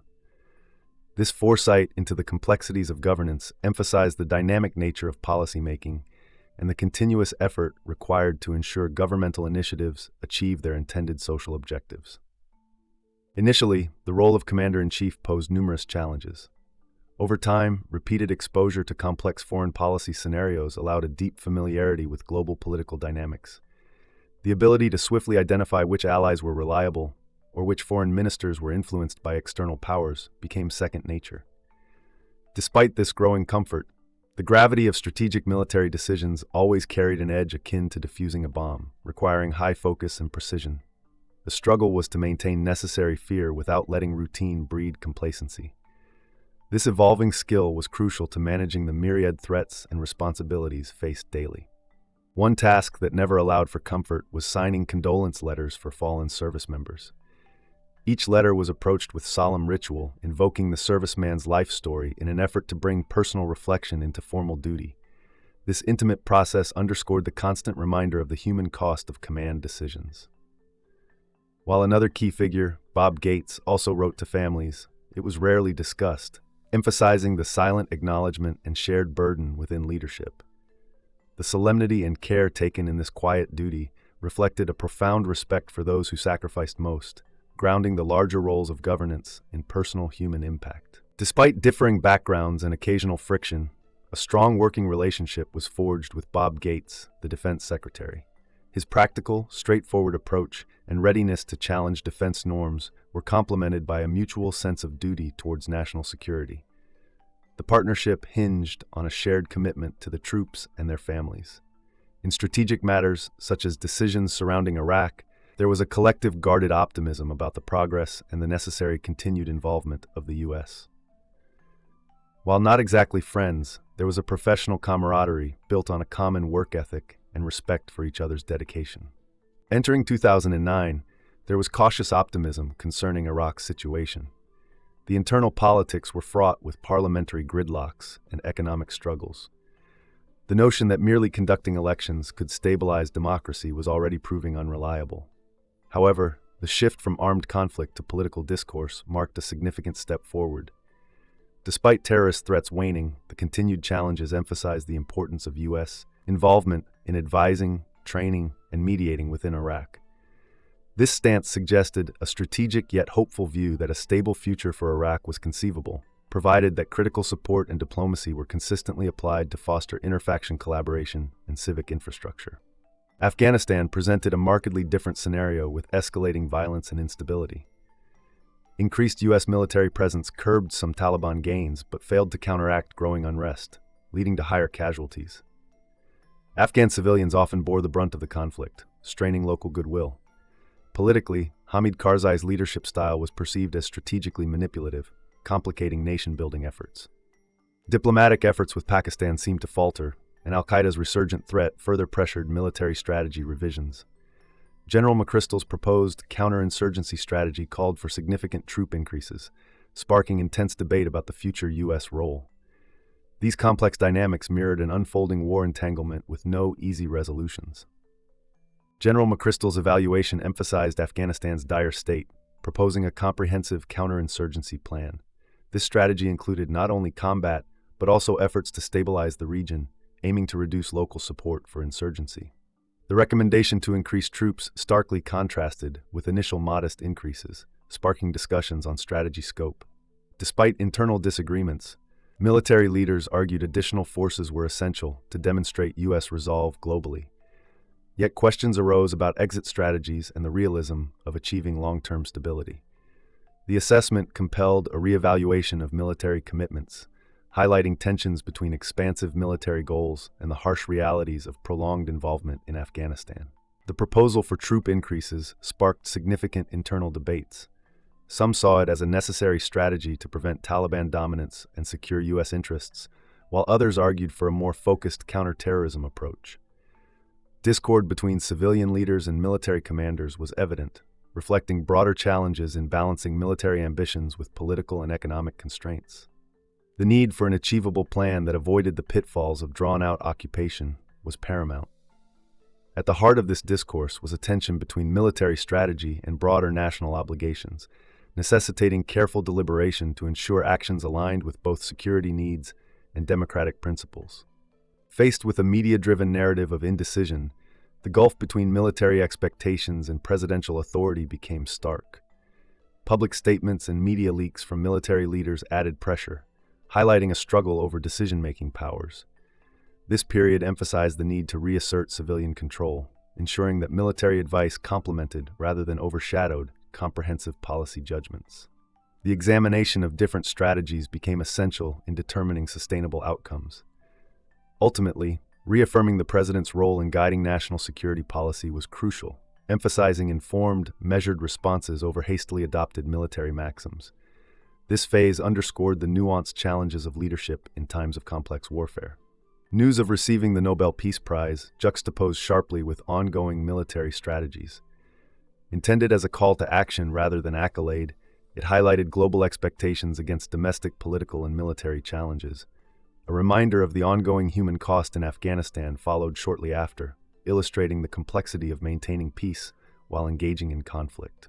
Public appreciation of peace efforts sparked reflection on achieving genuine progress amid persistent global and national security challenges. This contrast between recognition and reality provided a unique lens on leadership responsibilities, where peace ambition must navigate the practical, often harsh landscape of governance and conflict. In an effort to honor those who served, continued deliberations aimed to balance troop commitments with a clear, achievable strategy. The final plan called for additional troop deployment but included an exit timetable, seeking to streamline objectives and set groundwork for reducing military presence. Despite setbacks, this approach aimed for tangible progress while preparing for future recalibration focused on terrorism. Although not a perfect solution, the exhaustive review process fostered more defined national objectives and clarified military roles. The emphasis on civilian control and strategic clarity hoped to ensure that military actions served broader peace-oriented goals, honoring both service members and democratic values. The aim was to move away from the mindset that saw military action as a primary solution to foreign policy issues. Instead, the focus was on strengthening alliances and engaging in cooperative efforts with other nations. The administration underscored the importance of building coalitions and expressed intentions to involve both large and small countries based on mutual respect. This shift intended to position military action as a last resort, emphasizing diplomacy first. By visiting neglected regions and participating in international forums, gains were achieved through renewed global engagement, reminding other countries that their perspectives were valued. Symbolism played a crucial role in resetting foreign relations. Examples include boosting international budgets and clearing overdue payments to the UN, signaling America's commitment to global cooperation. These actions weren't just about immediate changes, but served as public statements of a new era of diplomacy. In visits abroad, efforts were made to acknowledge each host country's history and culture, showing genuine interest and respect. By engaging directly with citizens and leaders alike, the perception of America shifted, aligning it closer with international communities and away from its previous stance of unilateral actions. A key strategy involved holding town hall meetings with young people during international visits. These interactions not only allowed for direct dialogue with future leaders, but also demonstrated a genuine commitment to listening. Broadcasted on national networks, these sessions illustrated democracy in action, reinforcing the values of accessibility and engagement. By including marginalized youth, such as ethnic minorities and LGBTQ students, these events provided a platform for voices often unheard. The approach proved effective, boosting America's image abroad while inspiring young activists and connecting cultures across borders through shared aspirations and ideals. Iran represented a complex challenge with its post-revolution animosity towards the U.S. The historical context of U.S.-Iran relations, mired in past interventions, continued to complicate interactions. Despite centuries of rich culture and history, Iran's nuclear ambitions and regional influence remain central concerns. Diplomatic efforts aimed to avert escalation, though clashing ideologies often resulted in a stalemate. The narrative reflects on the intricacies of diplomacy faced with a steadfast regime, illustrating the limitations of charm offensives when confronted with entrenched national interests and the necessity for pragmatic diplomatic tactics involving negotiations, incentives, and pressures. Russia, under Putin's leadership, showcased a return to authoritarianism, presenting a challenge to diplomatic relations. While past reforms had hinted at a new era, realpolitik prevailed, with Russia asserting its influence across former Soviet territories. Meetings with Russia's leaders revealed deep-seated grievances against U.S. actions, viewed as threats to Russian sovereignty. The narrative highlights the necessity of pragmatic diplomacy, addressing mutual concerns and acknowledging the historical complexities influencing current relations. The focus on maintaining dialogue and managing differences seeks a balanced approach amid geopolitical uncertainties, recognizing the value of Russia as a vital player on the world stage. Engagement with China required navigating a landscape dominated by trade, regional influence, and mutual suspicions. Recognizing China's rise as both a challenge and an opportunity, the strategy aimed at fostering cooperative relationships without escalating tensions. Acknowledging China's significant economic growth and strategic positioning, dialogues focused on finding common ground on global issues. This section illustrates the delicate balance required in dealing with a powerful yet competing nation, emphasizing the importance of economic considerations, environmental collaborations, and maintaining open channels for communication. Bridging differences in policy and perspective was essential in working towards global stability. A central tenet was the limitation of military interventions, reserving force as a last resort. Although ongoing conflicts in regions like Iraq and Afghanistan needed managing, efforts concentrated on transitioning to more sustainable peace efforts. This restraint required strengthening diplomatic institutions and assuring allies of continued commitment to peace, with military action as a backup, not the forefront. The aim was clear: reduce the reliance on military solutions, emphasizing negotiation and international cooperation. This shift was crucial for redefining America's role on the global stage, sidelining the notion of armed conflict as a routine method for resolving issues. Trust building was a recurring theme, crucial for successful diplomacy. Beyond policy changes, fostering genuine trust required consistent communications and respecting international norms. Collaboration on global issues, such as the financial crisis responses, demonstrated the impact of trust on international policy making. The narrative underscores the delicate nature of international relations, where actions often speak louder than words. Prioritizing understanding and compromise over domination, the approach aimed to restore faith in America's global leadership. Through initiatives that balanced national interests with those of allies, the focus was on maintaining a world order advantageous for all parties involved. Relying on sanctions as a tool of diplomacy presented its own prohibitions and opportunities. Sanctions targeted regimes like Iran's, aiming to halt nuclear pursuits without resorting to warfare. Yet, aligning global partners proved challenging, especially with stakeholders wary of economic fallout and skeptical of U.S. intentions. While sanctions were a part of the strategy, they were implemented cautiously, understanding their limitations in changing deeply entrenched national policies. The narrative recognizes the complexity of leveraging economic pressures, underscoring the necessity for coalition building and cooperative efforts to promote compliance by encouraging dialogue and economic incentives. Leadership on the international stage required more than policy shifts. It demanded an appreciation for cultural nuances and historical contexts.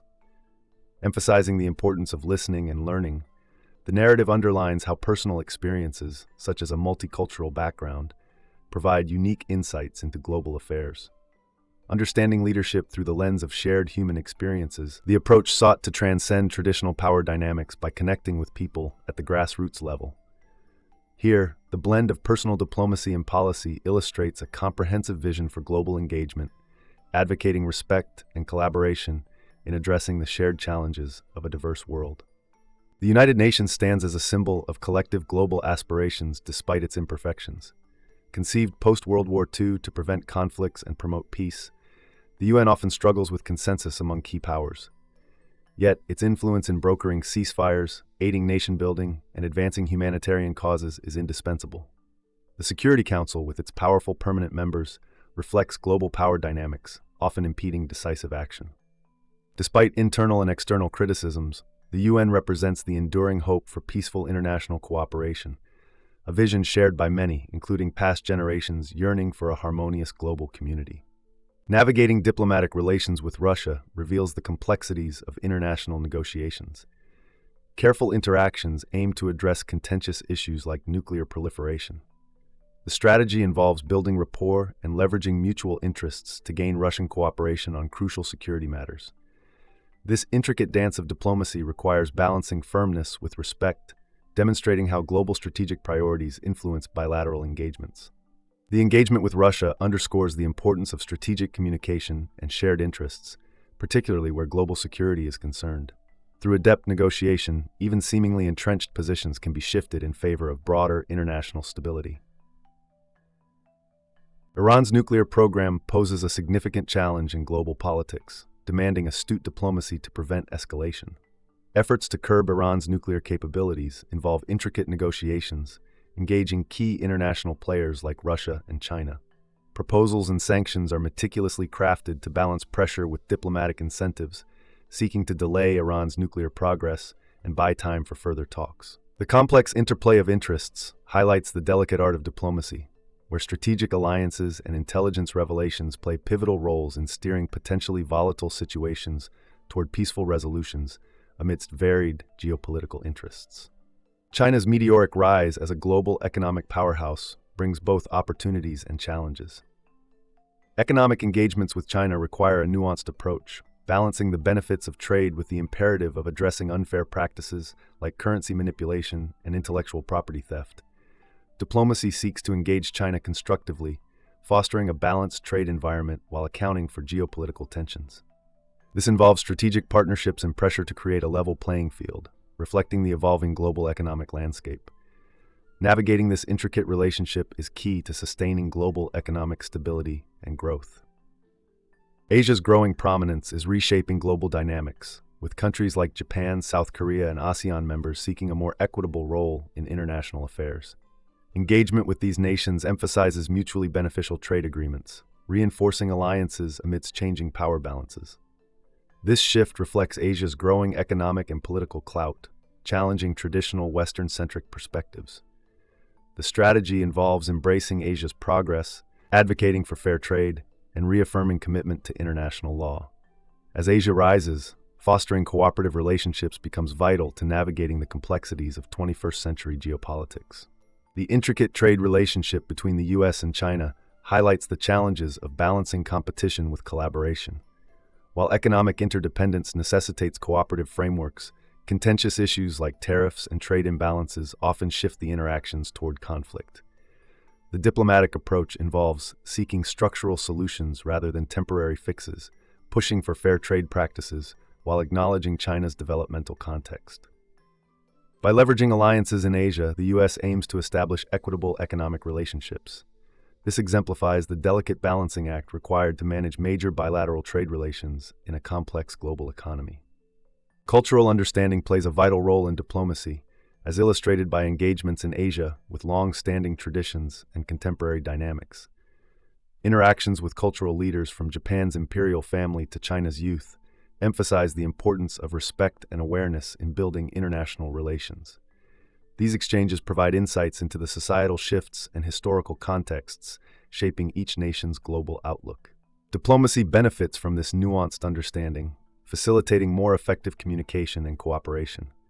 Recognizing cultural diversity enriches diplomatic engagements, enabling nations to address shared challenges through a lens of mutual respect and understanding. Diplomatic engagements reveal the complexities of a shifting global order where emerging powers seek to redefine international norms. The U.S. aims to address these changes by reaffirming strategic alliances, promoting fair trade, and encouraging diplomatic resolutions to potential conflicts. These efforts seek to preserve international stability while adapting to the realities of a multipolar world where traditional power dynamics are continually tested. Strategic diplomacy is crucial in navigating these transitions, balancing national interests with global responsibilities. This reflects a commitment to fostering a peaceful and collaborative international environment amidst evolving geopolitical landscapes. Global security and economic interdependence are intricately linked, as shown by efforts to manage international conflicts through diplomatic means. Economic leverage is used as a tool to influence state behavior, evident in sanctions imposed to curb nuclear proliferation. Diplomatic strategies aim to balance economic considerations with security imperatives, recognizing that a stable international economy is essential for global peace. The interconnected nature of global economies requires that security measures align with economic interests, highlighting the importance of comprehensive diplomatic engagements to ensure both lasting peace and prosperity.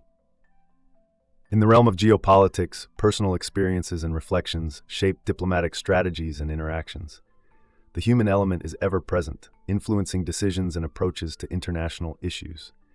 These reflections reveal the underlying motivations and principles guiding diplomatic actions, providing a nuanced understanding of complex geopolitical challenges. Personal insights contribute to a more empathetic and informed approach to global governance, emphasizing the interconnectedness of personal ideals and political realities. Such reflections add depth to the understanding of international affairs, highlighting the importance of moral considerations and human connections in global diplomacy. Malia Obama's love for tigers and concern about their endangerment challenges her father, then President Obama, to address environmental issues. This personal plea sets off a wider reflection on the responsibility of adults to preserve a healthy planet. The story highlights how simple family conversations can spark significant actions, illustrating the personal motivations behind political commitments. Obama recalls how Malia's childhood fascination with tigers during a visit to the Honolulu Zoo evolved into an advocacy for protecting their habitats from deforestation and climate change impacts, revealing the power of intergenerational influence in environmental activism. Obama recounts his Hawaiian and Indonesian childhood filled with nature-centric activities that ingrained in him a love of the environment. These experiences, informed by his mother's teachings on human impacts on the earth, shaped his perspectives on environmental justice. His upbringing amidst lush landscapes and open spaces instilled an appreciation for natural beauty and the intrinsic value of environmental conservation. This backdrop sets the stage for Obama's later recognition of the need to balance environmental protection with human development, a theme underscored by his mother's pragmatic insights about the pressing needs of developing countries.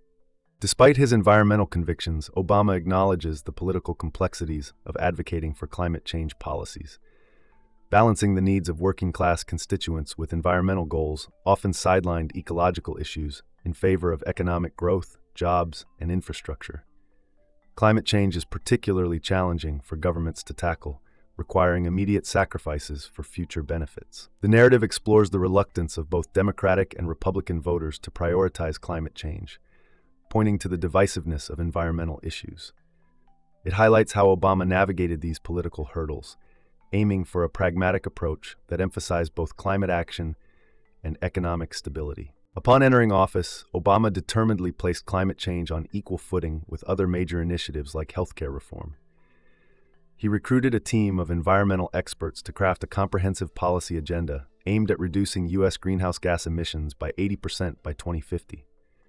Using the 2009 Recovery Act, the administration invested $90 billion in clean energy, spurring innovations in wind, solar, and battery storage technologies. These efforts represented a strategic, clean energy moonshot, despite facing political and economic setbacks such as the Solyndra loan default. The chapter underscores the challenges and achievements of a presidency committed to green transformation. Obama's Recovery Act funneled significant resources into revitalizing the U.S. renewable energy sector, with a focus on wind and solar power, energy efficiency, and electric vehicles. This initiative created manufacturing jobs and encouraged the development of groundbreaking technologies. The administration's vision for a sustainable future included transforming America's energy grid, significantly invested in clean energy research, and setting precedent for reducing reliance on fossil fuels. Although not without failures, such as the Solyndra fiasco, the program catalyzed a clean energy revolution, in which the broader economic impact demonstrated both the potential and complexity of transforming national energy policy. The administration leveraged existing laws like the Clean Air Act to push forward significant energy reforms. The EPA, empowered by a Supreme Court mandate, set stringent new standards for auto emissions, driving fuel efficiency improvements that would significantly reduce oil consumption and emissions. These regulatory actions reflected a strategic approach to circumvent legislative gridlock, showcasing the ability of existing legal frameworks to advance environmental goals. Despite opposition from conservative groups decrying regulation, the resulting standards spurred innovation within industries, highlighting how government intervention can effectively steer market adaptations towards sustainability. Achieving climate legislation faced formidable obstacles in Congress, where partisan divides threatened Obama's cap-and-trade proposal. After failing to secure initial bipartisan support, Obama's administration had to rely heavily on internal strategies to persuade moderate Republicans and wavering Democrats. The narrative highlights the internal dynamics of Senate negotiations, the influence of key figures like McCain and Graham, and the complex coalition building required to pass meaningful environmental legislation. Despite setbacks, these efforts underscore the necessity of bipartisan collaboration in addressing climate challenges, navigating political realities to drive forward climate policies crucial for long-term sustainability. Obama's foreign policy approach included re-establishing U.S. leadership at international climate summits like the 2009 UN conference in Copenhagen. With the Kyoto Protocol in need of an update, Obama faced the challenge of brokering a new international agreement that would include commitments from major emerging economies. Balancing national interests with global obligations, the U.S. proposed a pragmatic interim agreement focusing on shared commitments, climate finance, and international accountability. Although the path was fraught with diplomatic tensions and differing national priorities, the resulting consensus marked a strategic step forward in multilateral climate negotiations, paving the way for future accords like the Paris Agreement. At the Copenhagen conference, Obama navigated a host of geopolitical and diplomatic hurdles to push for a pragmatic, albeit imperfect, interim climate agreement. His behind-the-scenes negotiation tactics illustrated the nuances of international diplomacy under pressure. The collective indecision risked stalling significant progress, yet Obama's ability to catalyze compromise was key in persuading major players, including China and India, to agree on new terms for climate action.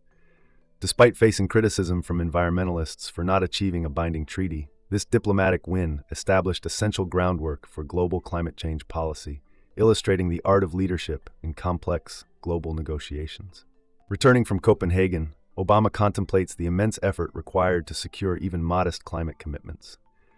The chapter closes with reflections on the limitations of power in implementing far-reaching policy changes and the ongoing challenge of bridging the gap between ambition and action.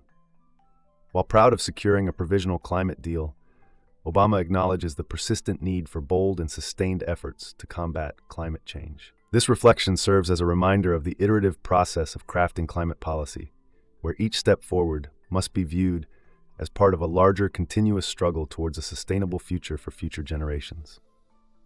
In the political realm, rough patches are inevitable, especially for a presidency.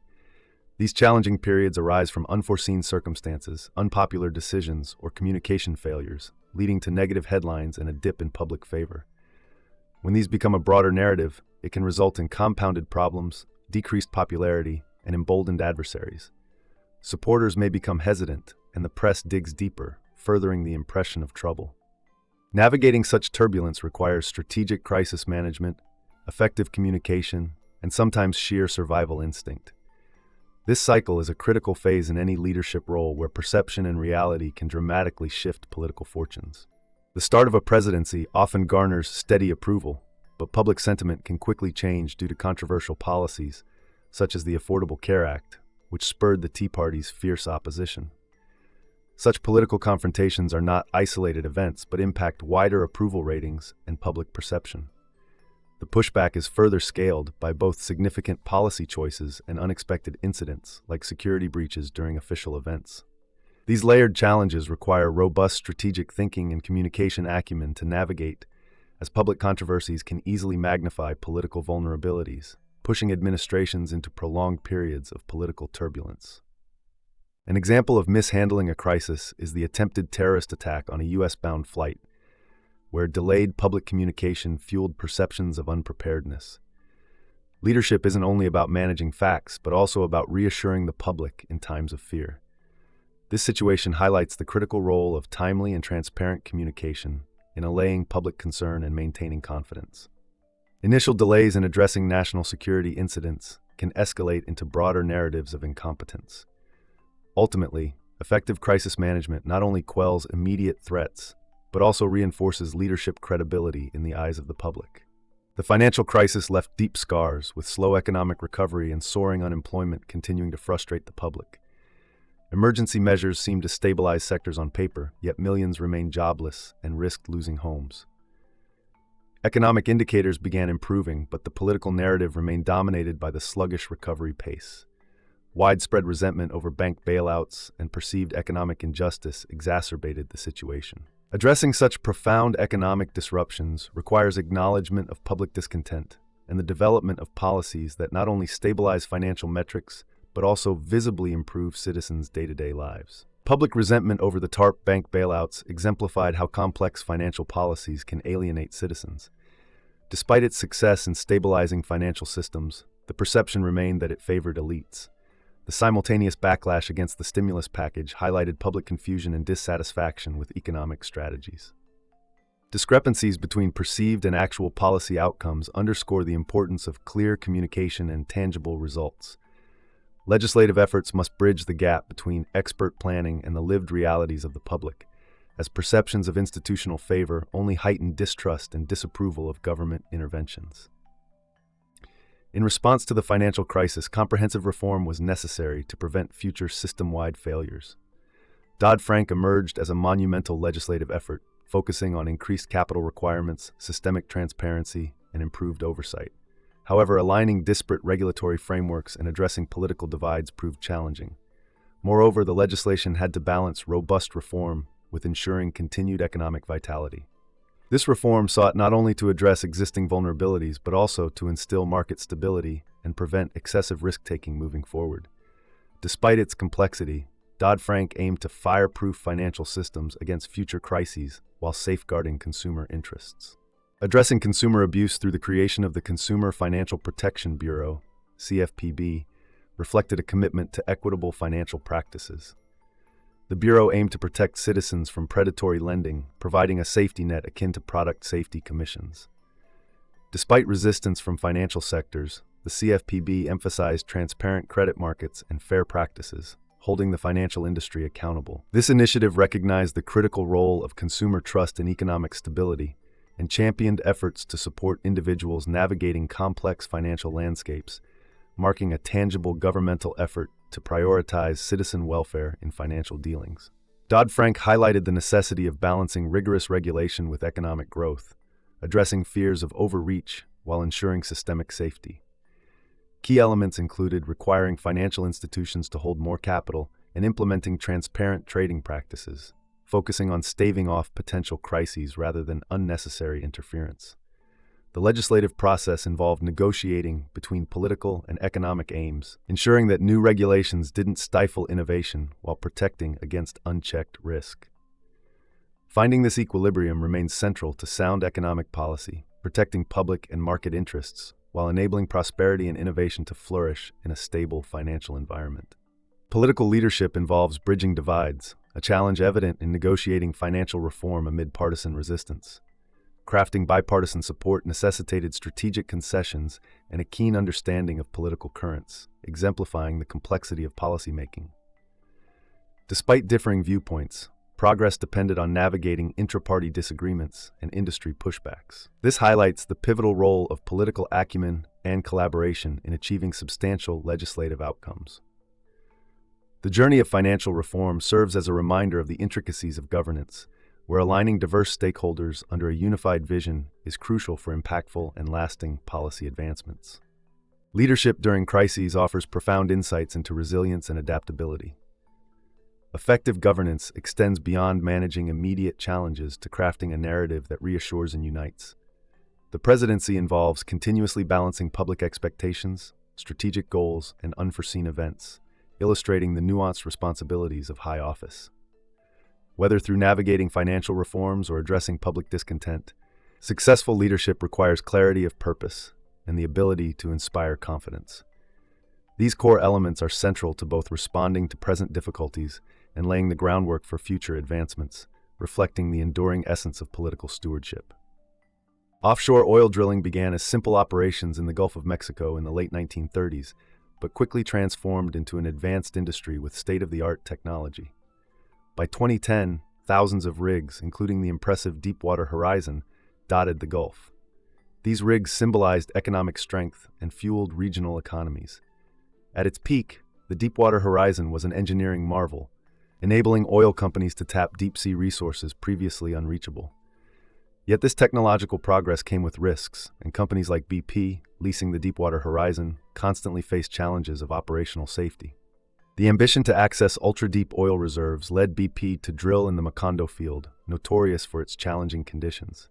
The project saw numerous delays, inflating costs and creating tension among the engineering teams. Despite concerns about the well's design and fragile formation, operations progressed, inadvertently setting the stage for disaster. The sequence of events leading to the explosion included controversial decisions, such as BP proceeding with its drilling plan despite safety alerts and failed pressure tests, a critical misjudgment with devastating consequences. On April 20th, 2010, tragedy struck when the Deepwater Horizon rig exploded, marking one of the worst environmental disasters. Key systems failed, including the blowout preventer, designed to seal off the well. As flammable gas poured into the control room, workers faced a desperate scramble for survival. The ensuing explosion claimed 11 lives and injured others, casting a shadow over offshore drilling's safety and emergency preparedness. The scale of the disaster exposed significant oversights in risk management and response protocols, shifting public and regulatory scrutiny on the oil industry. The Deepwater Horizon spill unleashed vast quantities of crude oil into the Gulf, endangering ecosystems and coastal economies. The disaster brought to light the environmental costs of fossil fuel dependency and sparked intense political debate. With the regulatory landscape under the microscope, President Obama grappled with the implications for his climate policies amidst mounting public pressure. The catastrophe underscored the urgent need for comprehensive energy strategies while unraveling the complexities of balancing energy needs, economic realities, and environmental preservation. The initial response was swift but fraught with challenges. BP and the U.S. Coast Guard mobilized resources, yet the efforts proved insufficient against the relentless spill. The difficulties of addressing a deep-sea well blowout highlighted gaps in existing emergency protocols. Stakeholders, including federal agencies, local authorities, and residents, struggled to mitigate the impact. Emphasizing accountability, the federal government authorized a national incident commander and imposed a temporary moratorium on offshore drilling, navigating the multifaceted crisis with urgency and strategic oversight. The quest to seal the Macondo well spurred the application of cutting-edge technology and collaborative ingenuity. Among the successful interventions was the deployment of a capping stack, brilliantly devised amid intense pressure to find a fail-proof solution. The deployment of advanced imaging and pressure gauge diagnostics underscored the importance of scientific collaboration. As BP worked alongside government researchers and external experts, the operation highlighted the vital role of technological innovation in crisis resolution, offering insights into engineering resilience in future endeavors. The spill eroded livelihoods from fishermen to tourism operators, prompting concerted recovery efforts. The establishment of a $20 billion compensation fund managed independently was a crucial step to redress economic harms. This fund provided a lifeline to affected communities, symbolizing a commitment to economic restoration. Over time, the tourism and seafood industries showed resilience, while ongoing restoration projects aimed to mitigate environmental degradation. The incident invigorated discussions on corporate responsibility and the necessary balance between energy exploration and the protection of community interests. Public opinions were sharply divided over energy policies post-spill, affecting political dynamics. Controversial decisions around offshore drilling moratoria and climate policies were scrutinized, revealing the complexities of America's relationship with fossil fuels. The disaster served as a wake-up call, igniting calls for stricter regulations and investment in cleaner energy sources. Policymakers faced pressure to respond decisively, balancing economic and environmental priorities, while grappling with the realities of global energy demands and domestic policy objectives. The Deepwater Horizon disaster offered critical lessons on risk management, emergency preparedness, and regulatory oversight. It highlighted the need for robust safety standards and adaptive technological solutions. Policymakers and industry leaders recognized the imperative of safeguarding against similar future incidents, shaping regulatory reforms and sparking innovations in drilling technology. The ongoing commitment to understanding the spill's long-term environmental effects ensures that lessons remain relevant, guiding future strategies in energy exploration and environmental stewardship. The crisis tested governmental processes and public trust in institutions. It underscored the challenges of navigating complex, unprecedented disasters within the framework of available resources and policies. The government's response, though eventually effective, raised questions around readiness and coordination. efforts to restore public confidence involve transparency in actions and accountability. The spill reaffirmed the critical role of governance in environmental crises, with enduring implications for how future administrations might address the intricate balance of energy, policy, and public trust. In the wake of the midterm elections, the Democratic Party faces profound losses, pushing the president to reassess strategies and policies. The narrative captures the post-election atmosphere, where Democrat spirits are low and Republican jubilation is high. The president contemplates overextended efforts, including healthcare reforms and economic policies, which pundits criticized as too ambitious or poorly communicated. Despite these setbacks, the administration remains committed to core achievements like expanding health coverage and addressing financial crises. The story underscores the importance of regrouping and reconnecting with voters to strengthen political footing ahead of future battles. To progress politically, a rethink of how to engage with both Democrats and Republicans is crucial. Emphasizing practical bipartisanship reform is necessary to regain lost support, especially from moderates. The administration debates reclaiming its promise of changing Washington, focusing on transparency and reducing special interests. However, internal and external critiques highlight a lack of partisanship and overly compromising strategies that may have dampened initial enthusiasm. The dialogue here is about reconciling high-minded ideals with ground realities. It explores the struggle of a leader seeking to unify a divided America while staying true to ambitious goals. As key staff members prepare to leave the administration, the president faces the challenge of maintaining effectiveness with new team dynamics. This section delves into the emotions involved as longtime aides who shaped initial success transition out, while new faces step in. It highlights the value they brought, born of a commitment to honest policymaking and serving the public good. Acknowledging these changes, the narrative captures the anticipation of new advisors like David Plouffe, returning to infuse energy and strategic focus, underscoring the blend of continuity and change necessary for the second phase of leadership. A visit to India reveals the complexities of foreign relations and underlying mutual respect between two democratic powerhouses. The section explores the president's fascination with India's vibrant culture, deep historical roots, and political evolution. Special emphasis is on Mahatma Gandhi's influence on the president's thoughts about leadership, justice, and global influence. The geopolitical dynamics, including tense relations with neighboring Pakistan and internal political landscapes shaped by caste and religious lines, are also explored. This journey is not just political. It serves as a bridge to deeper understanding and potential collaboration on global issues like counterterrorism and trade. Balancing economic priorities post-recession involves tough choices around taxation, austerity, and fiscal responsibility.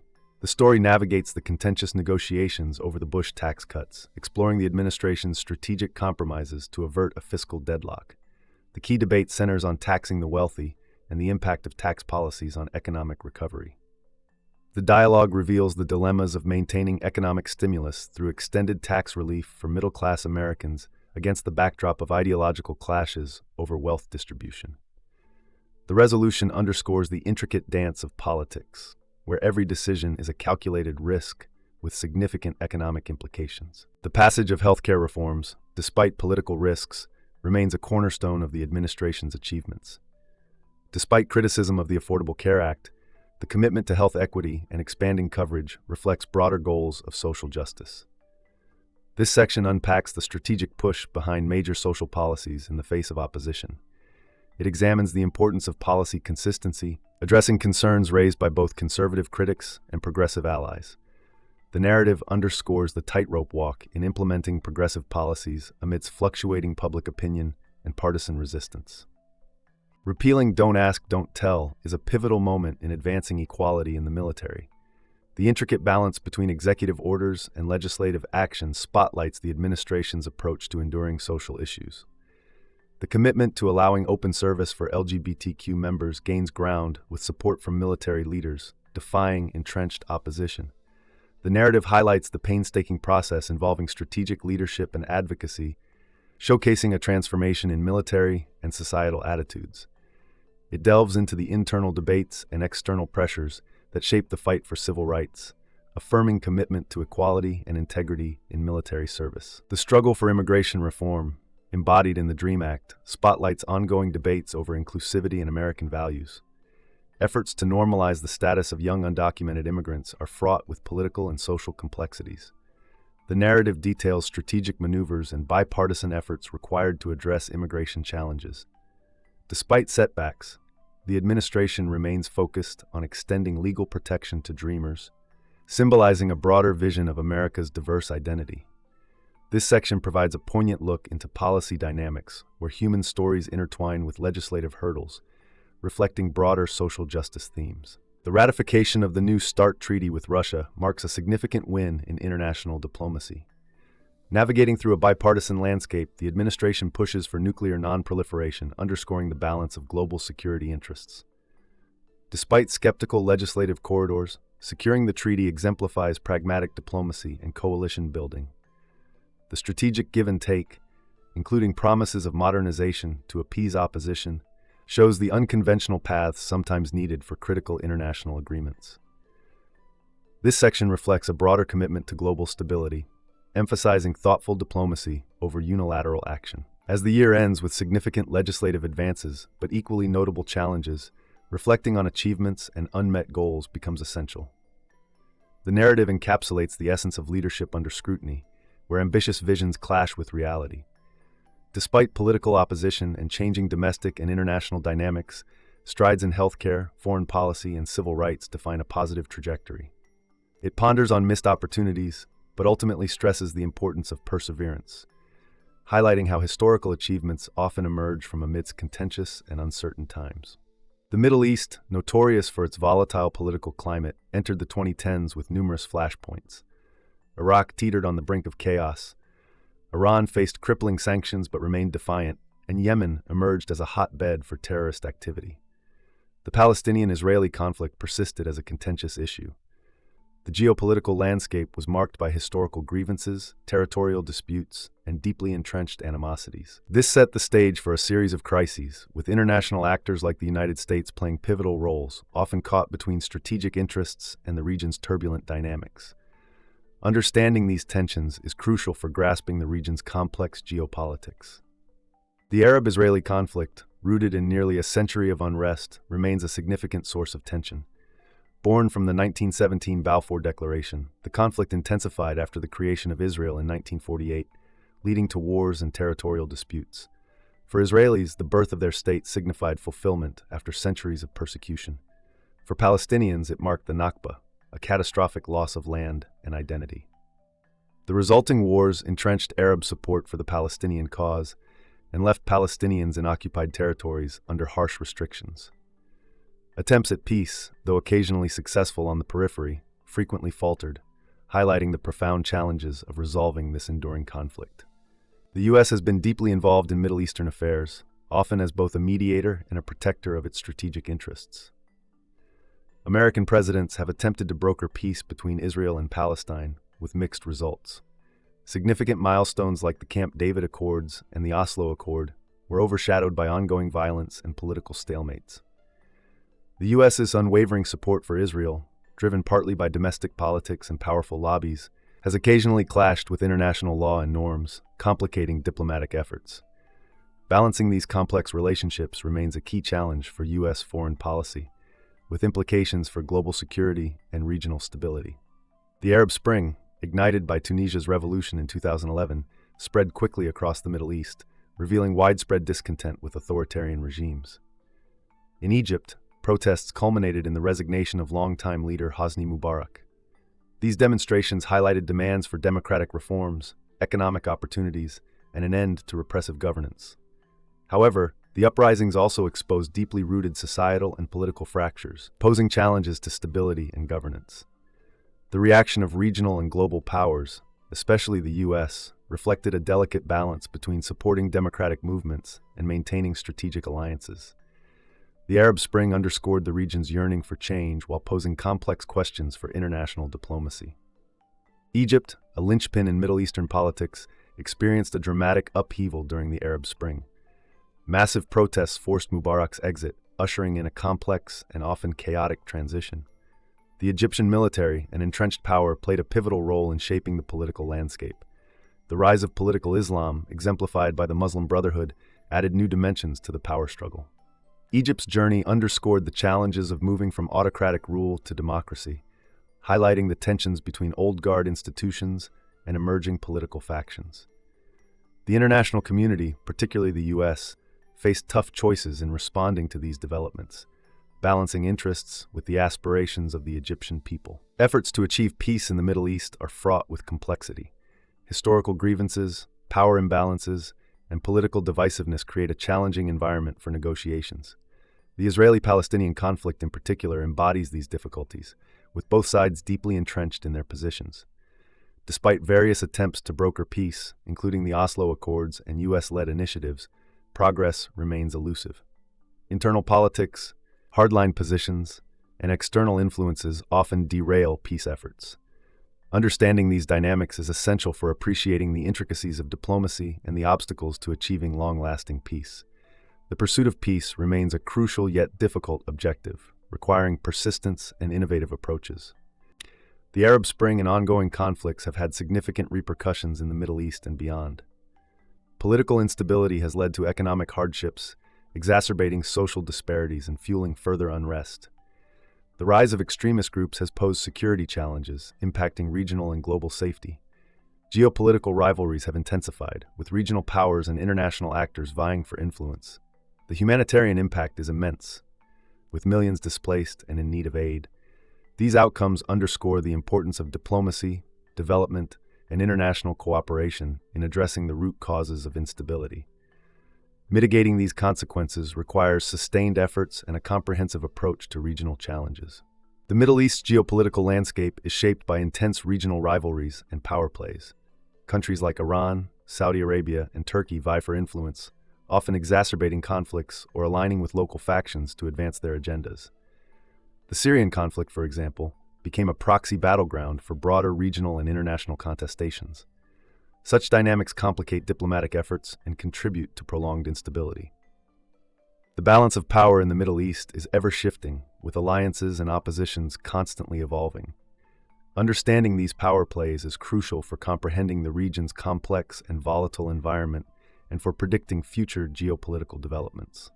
The quest for human rights and democracy in the Middle East is ongoing and tumultuous. Authoritarian governments, often supported by powerful allies, suppress dissent and curb freedoms, leading to widespread disillusionment and protests. The Arab Spring highlighted demands for democratic reforms and human dignity, but the path to achieving these ideals is fraught with obstacles. Political transitions often encounter resistance, entrenched interests, and societal divisions. Meanwhile, global powers face the challenge of aligning strategic interests with support for human rights.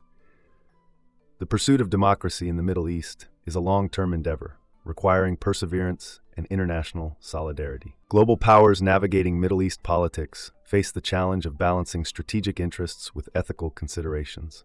The region's vast energy resources, strategic military locations, and complex alliances influence global diplomatic strategies. While maintaining stability and securing resources remain key objectives, the growing importance of human rights and democratic principles adds layers of complexity. Balancing these interests often leads to policy contradictions and difficult choices for international actors. However, addressing these challenges is indispensable for fostering long-term stability and promoting global peace. The Middle East serves as a profound example of the intricate interplay between power, ethics, and international relations. In the tense environment of the Situation Room, leaders faced urgent decisions as Libya teetered on the brink of a massacre under Gaddafi's regime. The strategy involved rallying French and British support to amend a UN Security Council resolution, shifting from a proposed no-fly zone to a broader mandate aimed at protecting civilians. Essential to the plan was collaboration, with the U.S. playing a pivotal role in crippling Gaddafi's air defenses, allowing European and Arab allies to execute targeted airstrikes and logistics. The multi-layered approach sought to balance effective intervention with minimized U.S. military strain. Ensuring international backing required deft diplomacy, particularly with Russia. The challenge lay in convincing Russian leadership, specifically Medvedev, that approving the resolution served mutual interests by avoiding a protracted civil war that could foster terrorism. Despite initial hesitations, the UN resolution passed, affirming international resolve. This diplomatic success set the foundation for coordinated military efforts, with European nations like France and the UK poised to lead the enforcement of a robust, internationally supported intervention to halt Gaddafi's forces and protect Libyan civilians. A presidential visit to Brazil posed unique challenges as the Libyan crisis escalated. Navigating diplomatic topics like trade and energy with President Dilma Rousseff highlighted the complexity of international engagements during military conflict. This backdrop intertwined professional demands with personal reflections, illustrating a leader managing geopolitical strategy while attending to family on a Latin American tour. Despite logistical setbacks and criticisms at home, the operation advanced, emphasizing the delicate act of bridging global responsibilities with familial roles and public perceptions. The intricately planned military intervention unfolded with precision. U.S. and British forces quickly dismantled Libyan air defenses, enabling Allied European jets to halt ground advances by Gaddafi's loyalists. This effective division of labor highlighted the strategic importance of U.S. air superiority, followed by a European-led offensive. Yet underlying these operations were ongoing concerns about maintaining the U.S. role within predefined limits, avoiding overextension, and ensuring Allied commitments remained firm amidst operational uncertainties and geopolitical complexities inherent in international military actions. The rapid success in Libya marked a critical moment in international military intervention history. The strategic collaboration within NATO and Arab states reinforced the mission's credibility and scope. While immediate objectives, stopping Gaddafi's forces and protecting civilians, were achieved, the broader implications weighed heavily. Questions loomed about Libya's political future and the risks of localized conflicts escalating into prolonged civil wars. These concerns underscored the fragile balance of geopolitical interests and humanitarian objectives that shape contemporary statecraft. Domestically, the intervention collided with escalating political tensions. Republican criticism blurred party lines once supportive of the intervention, now questioning its scope and legality. This political shift reflected a deeper partisan divide, signaling a relentless opposition strategy transcending policy to question the very essence of presidential decisions. In the atmosphere of Washington's political theater, using foreign policy as a lever in domestic politics had real implications on governance and the ability to execute foreign interventions effectively. As politics and media intertwined, the amplification of fringe theories cast a shadow on political discourse. Public figures like Donald Trump capitalized on such narratives, introducing elements of doubt and questioning legitimacy. For the presidency, these tactics represented broader racial and ideological undercurrents deeply impacting governance. Amidst these distortions, the necessity for truth and responsible leadership became crucial, highlighting challenges in navigating a political landscape increasingly driven by sensationalism over substance. The intertwining of public duties and personal life illustrated a profound dichotomy faced by the presidency. While global responsibilities demanded attention, personal moments with family offered reflective space amid intense public scrutiny. Balancing these dual fronts underscored the human element within leadership. The weight of decisions, particularly those with life and death stakes, contrasted with intimate family interactions, reminding leaders of their personal motivations amidst the pressures of public service. The successful intervention in Libya displayed strategic foresight, yet highlighted ambiguities about the future. The military achievements, while noteworthy, ushered in complexities regarding post-conflict rebuilding and governance in Libya. The experiences spotlighted an enduring pattern of leadership challenges, where short-term victories demanded sustained commitment to long-term solutions. Navigating these persistent complexities continued to define leadership on global stages, revealing lessons pertinent to future international engagements and geopolitics. Reflecting on these events, the broader context of the presidency emerged as a continuous balancing act between immediate concerns and strategic foresight. Political adversaries, ideological divides, and global challenges required nuanced approaches to cohesively address domestic and international priorities. This intricate play of power, perception, and policy highlighted the ongoing evolution of leadership, where past experiences informed future strategies and adaptations in the realm of global politics. Barack Obama's presidency was defined by a steadfast determination to capture Osama bin Laden, the elusive figurehead behind the 9/11 attacks. Despite previous failures and a faltering trail, Obama committed to revitalizing the search. His strategic approach involved careful planning, robust intelligence efforts, and a focus on precision. This relentless drive culminated in a daring Navy SEAL operation on May 1, 2011, leading to bin Laden's death. This event not only offered symbolic justice for terrorism victims, but also marked a turning point in redefining U.S. counterterrorism strategy, emphasizing a surgical approach to address global threats. Obama's signature domestic policy achievement, the Affordable Care Act, ACA, reshaped American healthcare. Known colloquially as Obamacare, this groundbreaking legislation aimed to expand healthcare access and affordability. Overcoming substantial political resistance, its passage required intricate legislative maneuvering and robust advocacy. The ACA's legacy extends beyond healthcare reform, symbolizing Obama's commitment to socioeconomic equality and his adeptness at navigating political complexities. This initiative not only improved millions of lives, but also spurred broader discussions on the role of government in public welfare, embodying Obama's vision of a more inclusive America. Faced with an economic downturn, Obama's administration swiftly implemented the American Recovery and Reinvestment Act of 2009. This stimulus package aimed to revive the flailing economy, create jobs, and spur growth. It prioritized infrastructure projects, tax cuts, and investments in green energy, showcasing Obama's forward-thinking approach to economic recovery. Additionally, financial regulations like Dodd-Frank were enacted to prevent future crises. These measures not only stabilized the economy, but also emphasized transparency and accountability, framing Obama's economic policies as proactive steps to rebuild and secure America's financial future. Obama's foreign policy was marked by dynamic shifts, particularly in the Middle East. His administration navigated the complexities of the Arab Spring, balancing support for democratic movements with strategic interests. The intervention in Libya underscored Obama's nuanced stance, advocating for multilateral action while steering clear of protracted engagements. His policies emphasized diplomacy and alliances, contrasting with previous unilateral approaches.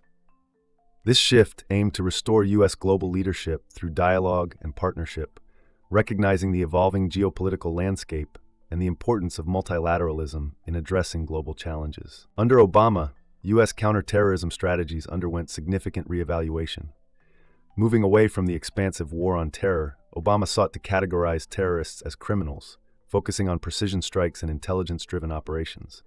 This strategic recalibration was pivotal in downscaling military commitments in Iraq and Afghanistan. Bin Laden's elimination was a critical milestone, serving as both a triumph and a reaffirmation of Obama's vision for a leaner, more focused counterterrorism policy. This approach not only sought to neutralize threats, but also aimed to reassure global allies of America's reliability and resolve. Obama's economic agenda extended beyond crisis management to include structural reforms targeting long-term growth. Policies such as the Dodd-Frank Act aimed to curb financial excess and enhance regulations, while investments in green technology, like those through ARPA-E, sought to boost U.S. competitiveness. His administration worked to strike a balance between Wall Street interests and regulatory oversight, advocating for innovation and job creation. This comprehensive approach showcased a commitment to sustainable economic progress, reinforcing the importance of modernization and adaptability in a rapidly changing global economy. Obama's presidency tackled numerous social issues, aiming to foster national unity. His initiatives encompassed immigration reform, education, and race relations, reflecting his commitment to social justice and equality. As the first Black president, Obama navigated complex discussions on race, advocating for dialogue and understanding. His leadership on issues like the Deferred Action for Childhood Arrivals demonstrated a humane approach to contentious policies. These efforts highlighted his dedication to unifying a diverse nation, advocating for policies that sought to bridge divides and foster a sense of shared identity and community. Throughout his presidency, Obama faced the unique challenge of balancing the immense responsibilities of office with personal and family life. His candid reflections on personal habits and family interactions humanized his leadership style, resonating with many Americans. This balance showcased Obama's ability to maintain a relatable, down-to-earth presence while navigating the highest echelons of power. His dedication to family underscored broader themes of work-life balance, emphasizing the personal dimensions of leadership and the impact of personal values on public service and policy decision-making. Diplomacy was a cornerstone of Obama's foreign policy, characterized by engagement with international leaders and multilateral organizations.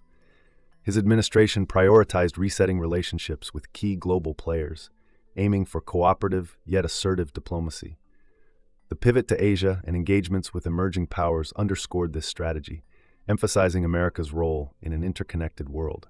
This diplomatic approach facilitated negotiations on nuclear proliferation and climate change, reflecting a commitment to collaborative problem-solving. Obama's diplomacy emphasized the importance of alliances and global issues, reinforcing America's place as a leading advocate for international order and stability. Obama's presidency left an indelible mark on American history, characterized by visionary policies and transformative leadership. His tenure reshaped national discourse around healthcare, economic policy, and social justice. As a historic figure, Obama's presidency inspired hope and change, channeling progress through collective action. His administration's focus on idealism and pragmatism sought to perfect America's union, integrating past lessons with future aspirations. As his presidency concluded, Obama's legacy continued to influence and inspire, representing a testament to the enduring pursuit of a better, more equitable society.